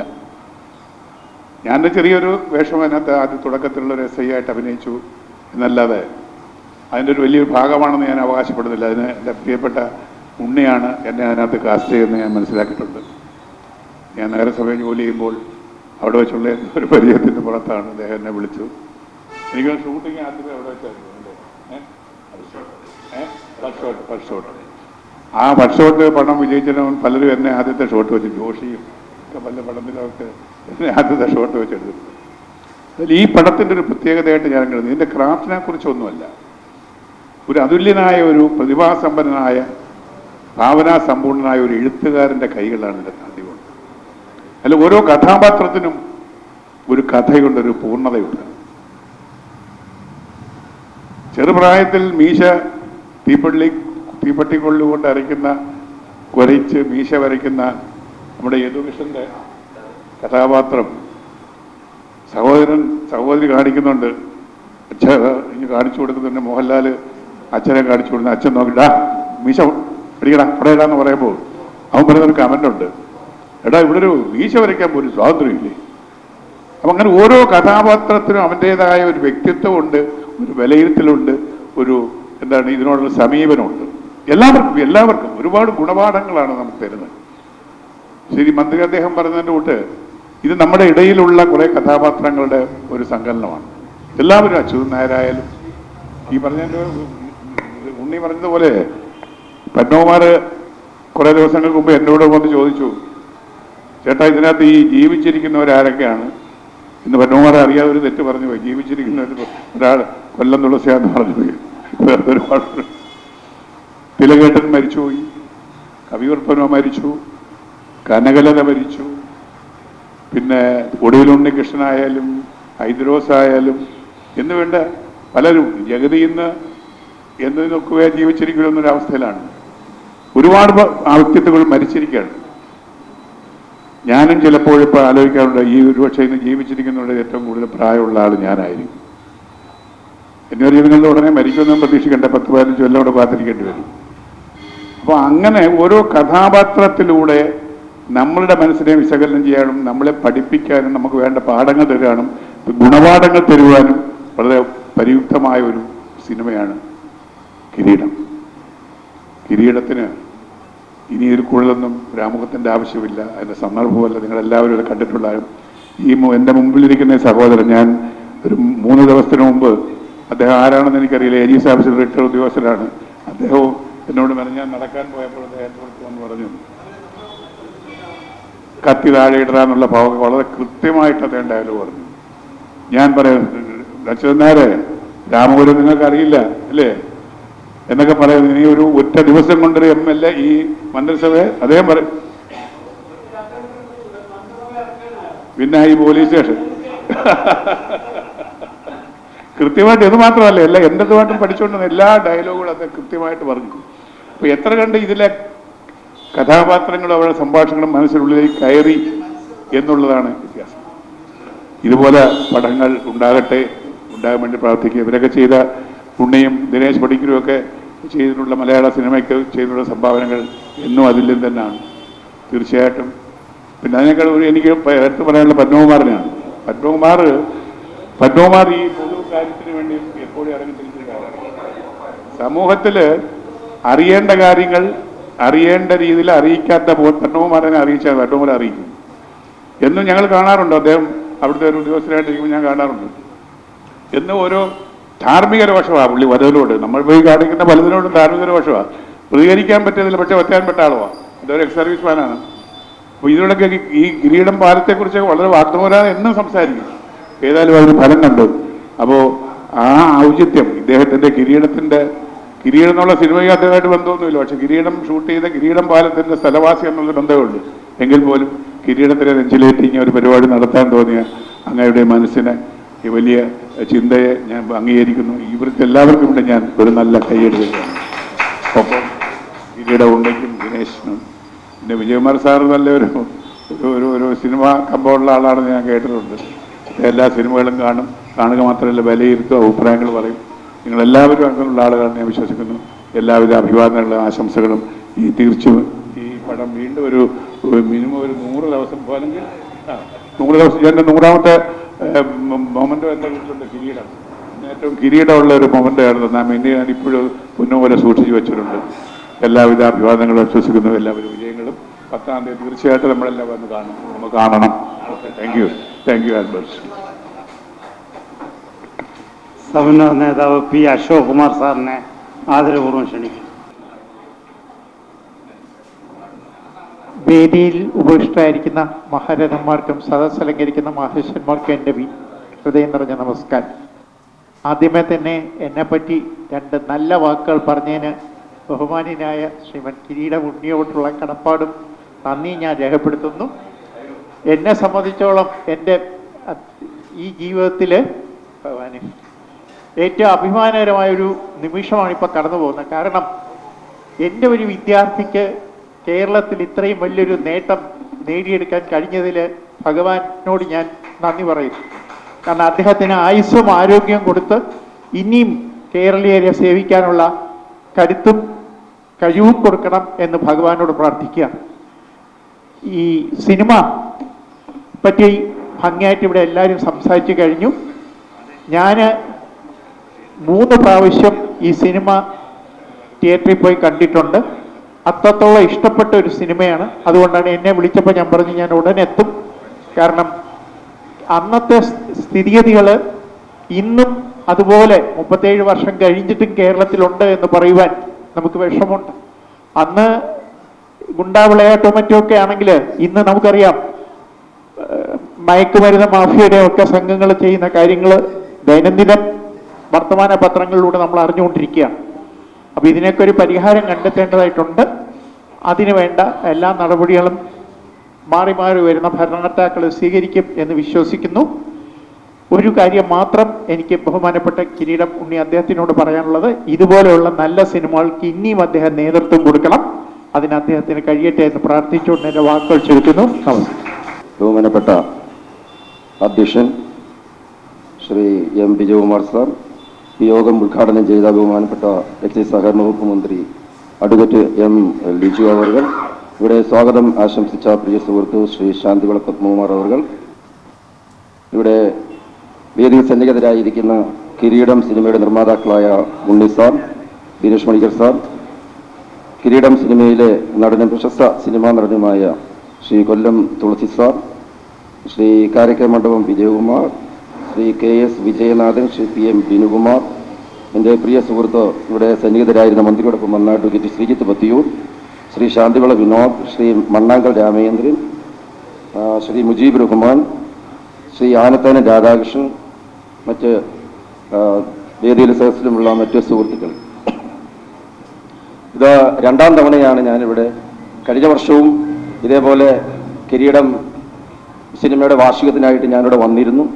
അന്നും ഈ വേദിയിലിരിക്കുന്ന പകുതിയോളം വിശിഷ്ട വ്യക്തിത്വങ്ങൾ ഉണ്ടായിരുന്നു. ഈ സിനിമയുമായിട്ട് ഒരു ചെറിയ ബന്ധം നിർമ്മാതാക്കൾക്ക് അറിയത്തില്ലെങ്കിലും എനിക്കുണ്ട്, ഒരു ചെറിയ ബന്ധം. അതെങ്ങനെ വന്നു എന്ന് എനിക്ക് അറിഞ്ഞുകൂടാ, ഒരു നിമിത്തമായിരിക്കാം. കാരണം എൻ്റെ അഡ്രസ്, ഒഫീഷ്യൽ അഡ്രസ്സ് എന്ന് പറയുന്നത്, ആധാറിലുമൊക്കെയുള്ള എൻ്റെ അഡ്രസ്സ് എന്ന് പറയുന്നത് ബാബു, തട്ടാശ്ശേരി, രാമപുരം, കീരിക്കാട് PO, ആലപ്പുഴ ജില്ല എന്നാണ്. അപ്പം എനിക്ക് ബന്ധമില്ലേ. അപ്പം കീരിക്കാടും രാമപുരം എങ്ങനെ ഒത്തുവന്നു എന്നുള്ളത് എനിക്ക് മനസ്സിലായില്ല. കാരണം രാമപുരത്ത് ഒരു പോലീസ് സ്റ്റേഷൻ ഉണ്ടായിരുന്നു. അന്ന് ഈ സിനിമ നിർമ്മിക്കുന്ന സമയത്ത് രാമപുരത്ത് ഒരു പോലീസ് സ്റ്റേഷൻ ഉണ്ട്, കല്ലപ്പണര പോലീസ് സ്റ്റേഷൻ എന്നാണ്. അപ്പോൾ ഈ രാമപുരം വാർഡിലാണ് ഞാൻ താമസിച്ചുകൊണ്ടിരുന്നത്. അത് കീരിക്കാട് വില്ലേജിലാണ്. കീരിക്കാട് വില്ലേജ് എന്ന് പറയുന്നത് കായംകുളം ഭാഗത്ത് വന്നിട്ടുള്ളവർക്കറിയാം. MSN കോളേജിന്റെ തൊട്ട് പടിഞ്ഞാറ് വശം മുതൽ പിന്നെ കായംകുളം നിയോജക മണ്ഡലം അവസാനിക്കുന്ന ആ റോഡ് വരെ പടിഞ്ഞാറേ വശം എന്ന് പറയുന്നത് കീരിക്കാട് വില്ലേജാണ്. അപ്പോൾ ആ കീരിക്കാട് വില്ലേജിൽപ്പെട്ട ആളാണ് ഞാൻ. ആ കീരിക്കാട് വില്ലേജിലെ ഒരു ചെറിയ ഗ്രാമമാണ് രാമപുരം. അവിടെയാണ് എൻ്റെ താമസം. ഇത് രണ്ടും കൂടെ എങ്ങനെ ലോഹിതദാസാറിന് ഒത്തുവന്നു എന്നുള്ളത് എനിക്ക് അറിഞ്ഞുകൂടാ. കീരിക്കാട് വേറെ എവിടെയെങ്കിലും ഉണ്ടോ എന്ന് എനിക്കറിയില്ല. പക്ഷേ കരിക്കോട് ഉണ്ട്, കൊല്ലത്തിന് കരിക്കോടുണ്ട്, രാമപുരം പലയിടത്തും ഉണ്ട്. നമ്മുടെ പിന്നെ വയനാട്ടിലുണ്ട്, കോട്ടയത്ത് പാലായിക്കടുത്ത് രാമപുരം ഉണ്ട്, ഒക്കെയുണ്ട്. പക്ഷേ ഇത് രണ്ടും ഇവിടെ യോജിച്ചു വന്നു. അപ്പം അങ്ങനെ ഒരു സിനിമയുടെ ഭാഗമായിട്ട് ഇവിടെ വന്ന് നിന്ന് സംസാരിക്കാൻ കഴിയുന്നു എന്നുള്ളതൊരു ഭാഗ്യമായിട്ട് കരുതുന്നു. അതിന് അവസരം ഉണ്ടാക്കി തന്നത് ശ്രീ ശാന്തിവിള പത്മകുമാർ സാറാണ്. അദ്ദേഹത്തോടുള്ള ആ നന്ദി ഈ അവസരത്തിൽ അറിയിക്കുകയാണ്.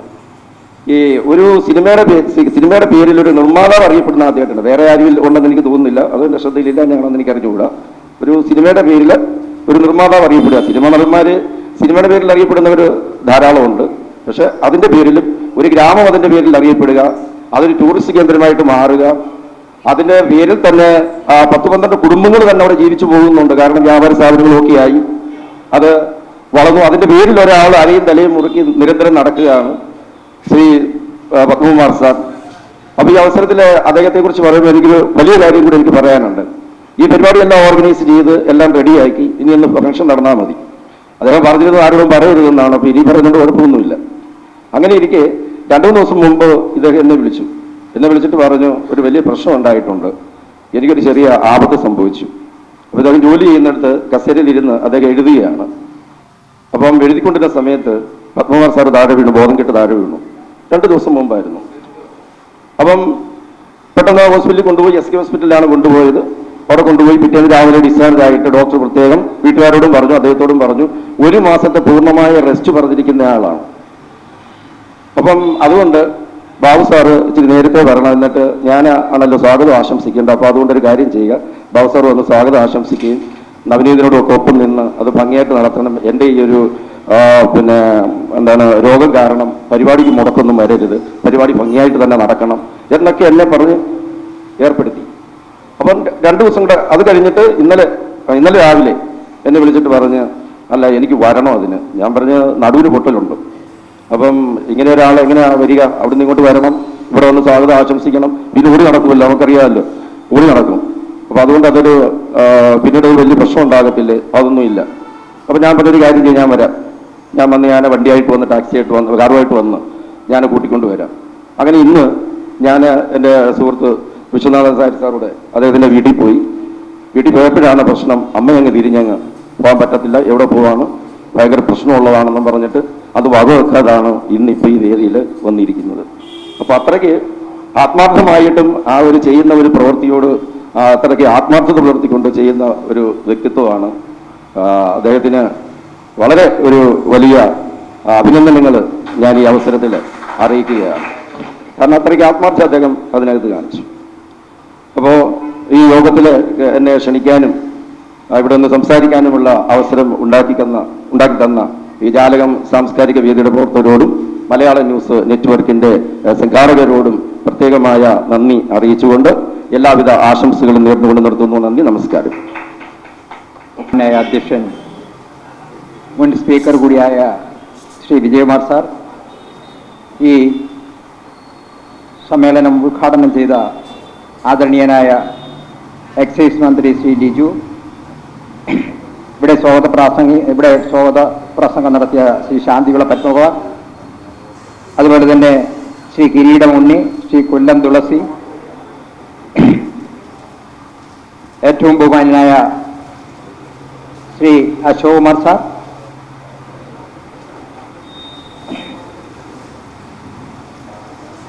ശ്രീ ശാന്തിവിള വിനോദ്, ശ്രീ മുജീബ് റഹ്മാൻ, ശ്രീ നേമൻ രാജൻ,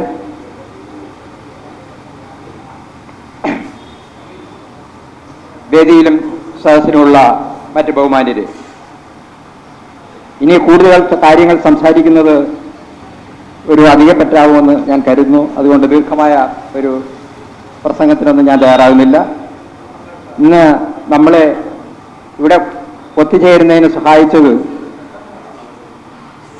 ജാലകം കലാ സാംസ്കാരിക വേദിയുടെ ഭാഗത്താണെങ്കിലും ശ്രീ പത്മകുമാർ എന്നുള്ള ഒറ്റയാനാണ് ഇതിൻ്റെ ചുക്കാൻ പിടിച്ചത് എന്നുള്ളത് നമുക്കേവർക്കും അറിവുള്ളതാണ്.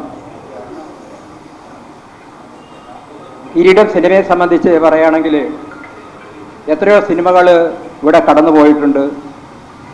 എന്നാൽ ഓരോ തവണ കാണുമ്പോഴും ആ സിനിമ വീണ്ടും കാണുവാനുള്ള ഒരു താല്പര്യം, അത് കണ്ട എല്ലാവരും പറയുന്ന ഒരേ അഭിപ്രായമാണ്.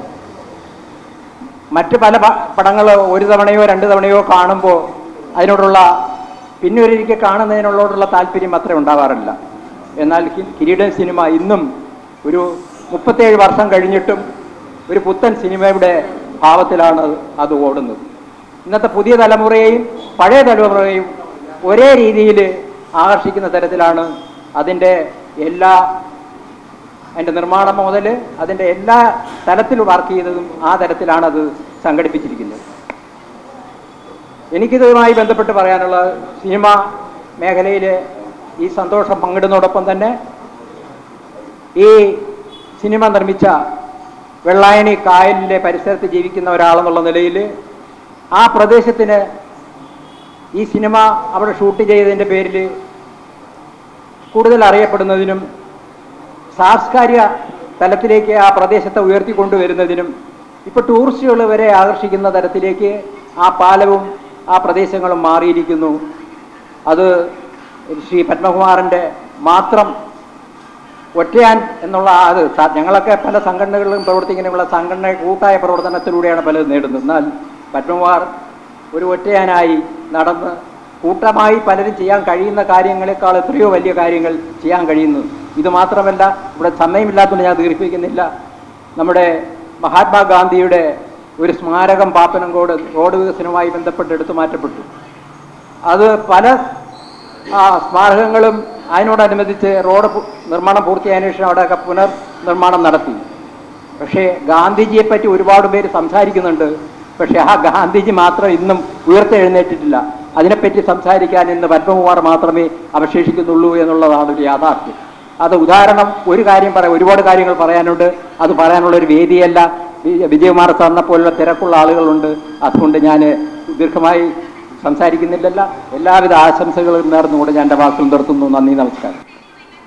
ബഹുമാനപ്പെട്ട ഈ സമ്മേളനത്തിൻ്റെ അധ്യക്ഷൻ ഏറ്റവും പ്രിയങ്കരനായ ശ്രീ ആർ വിജയകുമാർ സാർ, ഈ മഹത്തായ സംരംഭം ഉദ്ഘാടനം ചെയ്ത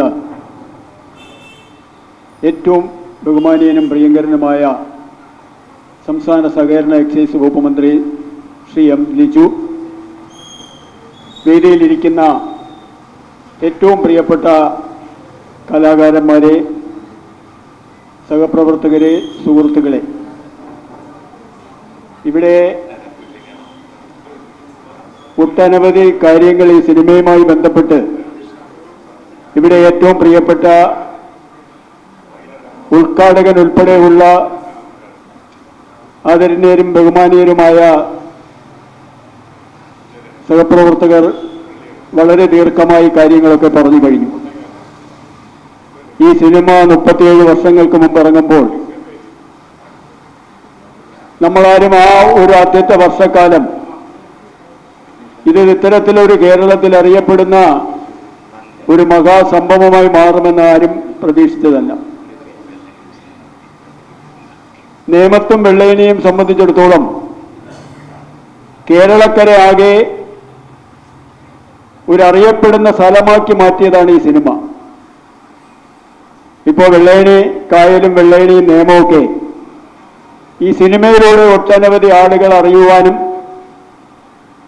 അവിടെ ഒട്ടനവധി സംരംഭങ്ങൾക്ക് തുടക്കം കുറിക്കുവാനും ഈ സിനിമയ്ക്ക് കഴിഞ്ഞു.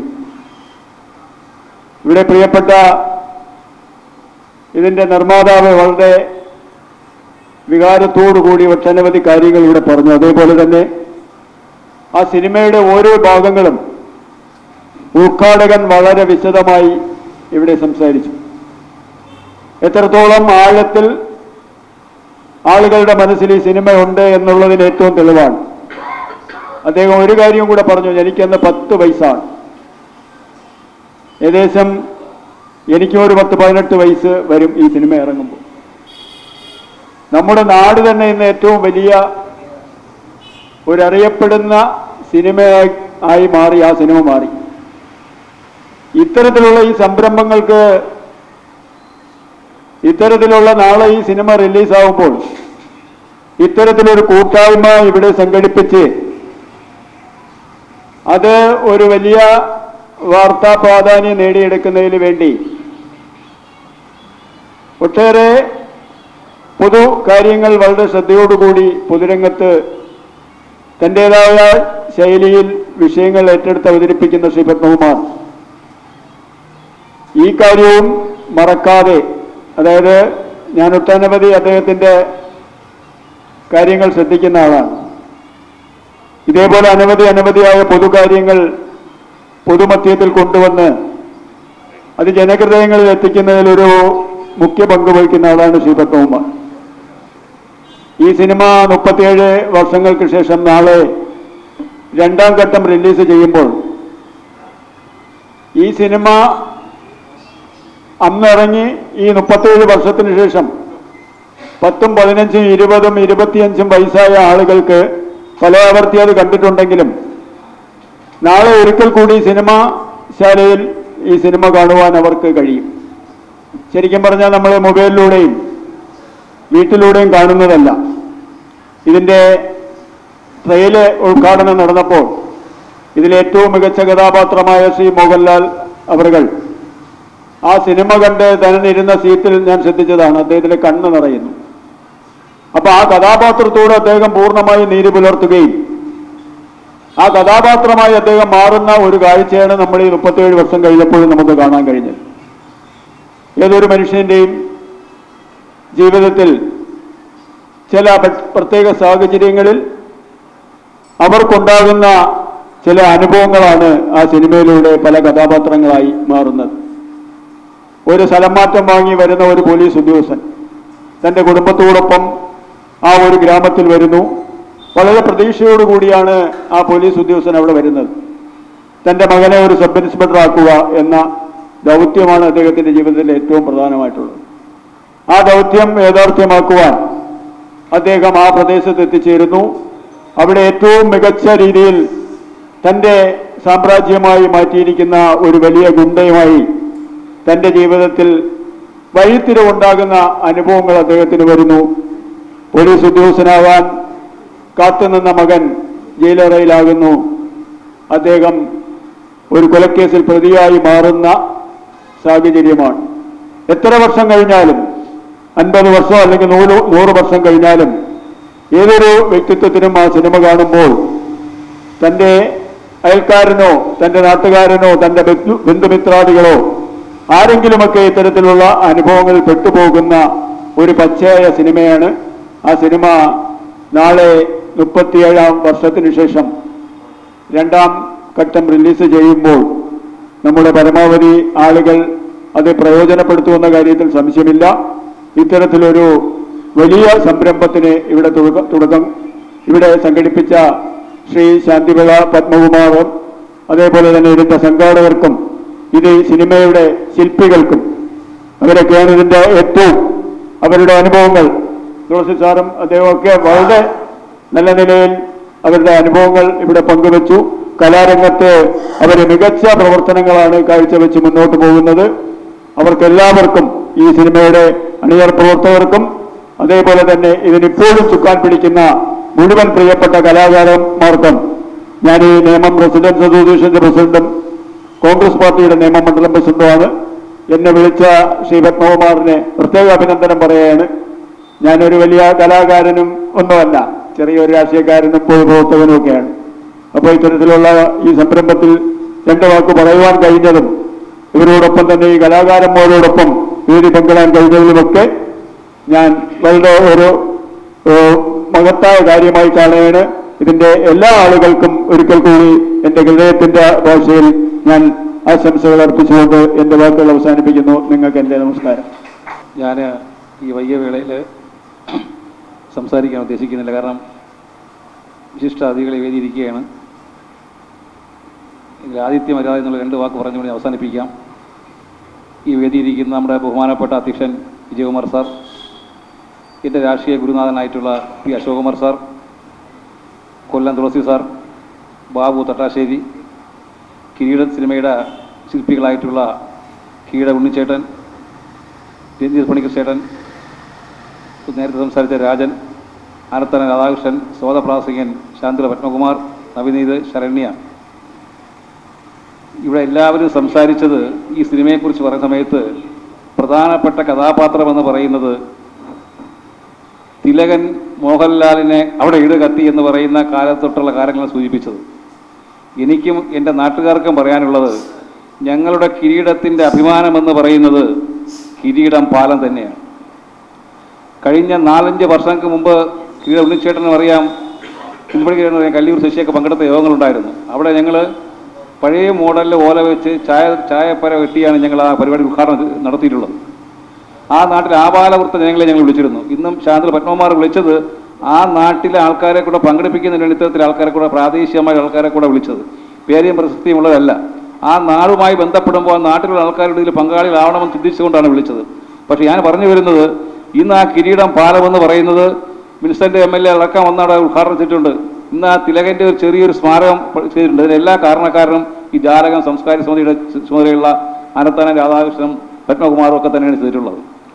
ഞാൻ സൂചിപ്പിച്ചു വരുന്നത്, ഇന്ന് ഞങ്ങൾക്ക് അഭിമാനം വന്നത് ഞങ്ങളുടെ സിനിമ, ഞാനിപ്പോൾ ഇന്നും ഒരു പ്രാവശ്യം കണ്ടാൽ ഇന്ന് എല്ലാം ഞാൻ ഫേസ്ബുക്കിലൊക്കെ ഇട്ടിട്ടുണ്ട്. കിരീടപാലത്തിൻ്റെ ആ പാട്ട്, കണ്ണീർ കവളി തലവടി എന്നത് ആ പാട്ടുണ്ടല്ലോ, അത് ഹിറ്റായ പാട്ടാണ്. ആ എന്തുകൊണ്ടാണ് മോഹൻലാൽ ആ കുട്ടിയെ പ്രേമിച്ചിട്ട് അവസാനം കല്യാണം കഴിക്കാൻ പറ്റാത്തൊരവസ്ഥ എത്തി.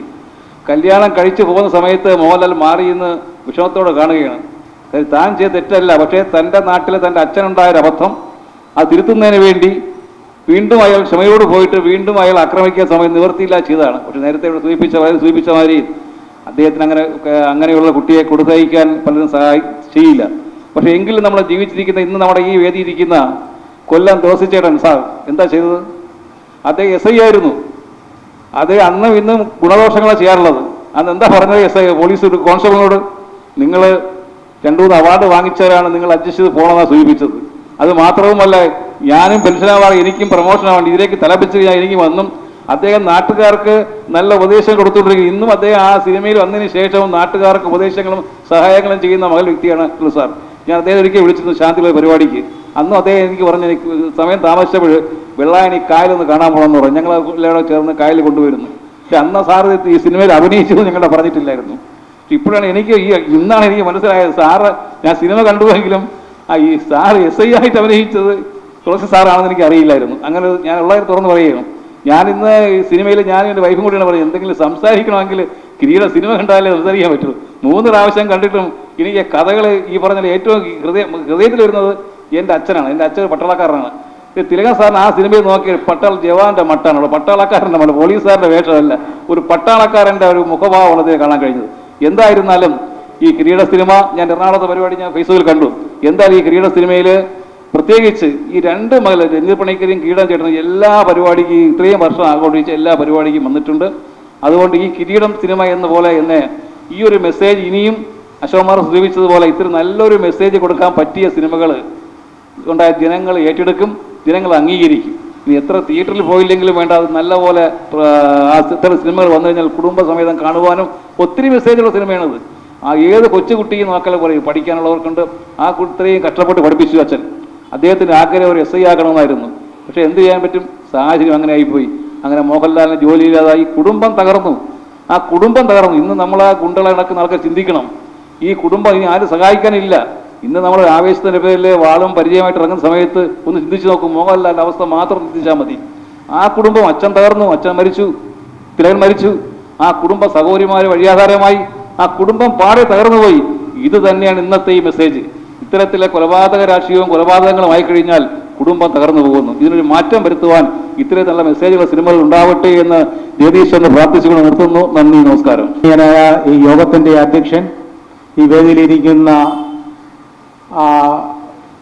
വിവിധ രാഷ്ട്രീയ, സാമൂഹിക, സാംസ്കാരിക രംഗങ്ങളിൽ വ്യക്തിമുദ്ര പതിപ്പിച്ചവരെ, പ്രിയപ്പെട്ട സ്നേഹസമ്പന്നരായ ഇതിൻ്റെ സംഘാടകർ, ഞാൻ ദീർഘിപ്പിക്കുന്നില്ല.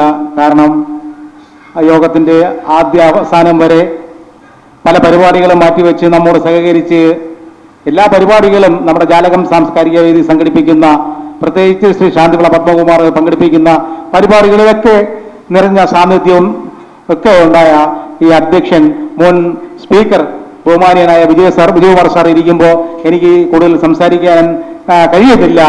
ഞാൻ നമ്മുടെ ഈ പ്രദേശത്തെ ശാന്തിവിള, ഞാൻ താമസിക്കുന്ന ശാന്തിവിളയാണെങ്കിലും ഈ കിരീടം പാലം സ്ഥിതി ചെയ്യുന്ന ശാന്തിവിള പ്രദേശം, വെള്ളായണി പ്രദേശത്തെ കേരളത്തിന്റെ, ഇന്ത്യയിലെ അറിയപ്പെടുന്ന ഒരു കിരീടം സിനിമയിലൂടെ അറിയപ്പെടുന്ന ആ രീതിയിലേക്ക് മാറ്റിയ ശ്രീ ശാന്തിവിള പത്മകുമാറിനും ഈ ജാലകം സാംസ്കാരിക സമിതിയുടെ സംഘാടകർക്കും, ഞാൻ വിശ്വസിക്കുന്ന എൻ്റെ പാർട്ടിയുടെ CPIയുടെ പേരിലും നിക്ഷേപ കൂട്ടായ്മ നിയമം സർവീസ് സഹകരണ സംഘത്തിന്റെ പേരിലും എല്ലാവിധ ഭാവുക്കളും നേർന്നുകൊണ്ട് നിർത്തുന്നു.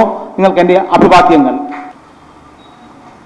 കിരീടം സിനിമയുടെ 37ാമത്തെ വാർഷിക ആഘോഷമാണ് ഇവിടെ പ്രസ് ക്ലബിൽ സംഘടിപ്പിച്ചിരിക്കുന്നത്. കൂടുതലൊന്നും സംസാരിക്കുന്നില്ല. ഈ മഹാസമ്മേളനം ഉദ്ഘാടനം ചെയ്ത കേരളത്തിൻ്റെ ആദരണീയനായ സഹകരണ എക്സൈസ് വകുപ്പ് മന്ത്രി ശ്രീ M. ലിജു അവകളെ ജാലകം സാംസ്കാരിക വേദിയുടെ പേരിലും മലയാള ന്യൂസ് നെറ്റ്വർക്കിൻ്റെ പേരിലും നന്ദി രേഖപ്പെടുത്തുന്നു. അടുത്തായി നേരത്തെ വന്ന് അവസാനം പോകുന്ന ആളാണ് നമ്മുടെ വിജയകുമാർ സാർ. എല്ലാ പരിപാടികളിലും അദ്ദേഹം പങ്കെടുക്കാറുണ്ട്, നേരത്തെ വരും, അവസാനം നന്ദി പറഞ്ഞതിന് ശേഷമേ അദ്ദേഹം പോകാറുള്ളൂ. നമ്മുടെ ജാലകത്തിൻ്റെ ഒരു ബന്ധു കൂടിയായിപ്പോയി. അദ്ദേഹത്തെയും ജാലക സാംസ്കാരിക വേദിയുടെ പേരിലും മലയാള ന്യൂസ് നെറ്റ്വർക്കിൻ്റെ പേരിലും നന്ദി രേഖപ്പെടുത്തുന്നു.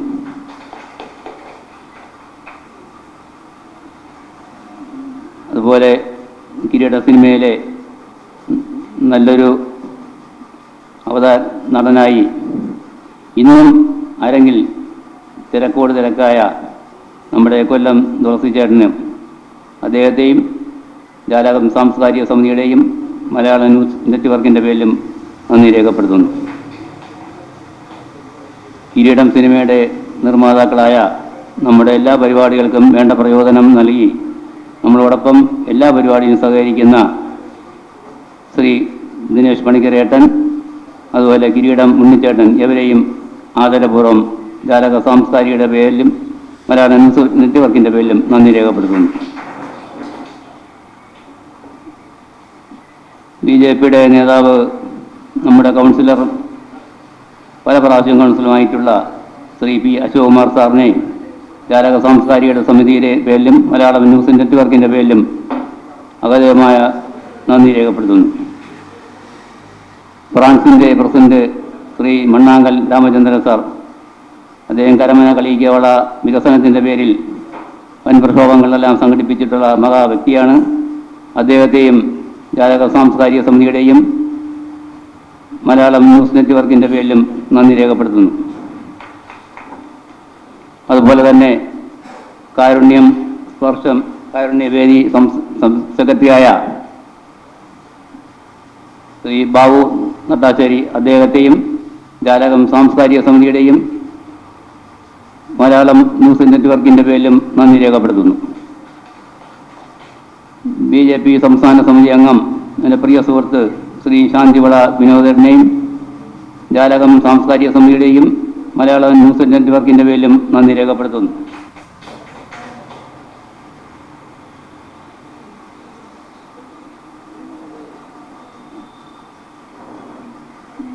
നേമമണ്ഡലം കോൺഗ്രസ് കമ്മിറ്റിയുടെ പ്രസിഡന്റ് പ്രിയങ്കരനായ എൻ്റെ സുഹൃത്ത്, പൊതുകാര്യ പ്രവർത്തകൻ, സാമൂഹ്യ പ്രവർത്തകൻ ശ്രീ നേമൻ രാജൻ അവർകളെയും ആദരപൂർവ്വം ജാലക സാംസ്കാരിക സമിതിയുടെയും മലയാളം ന്യൂസ് നെറ്റ്വർക്കിൻ്റെ പേരിലും നന്ദി രേഖപ്പെടുത്തുന്നു.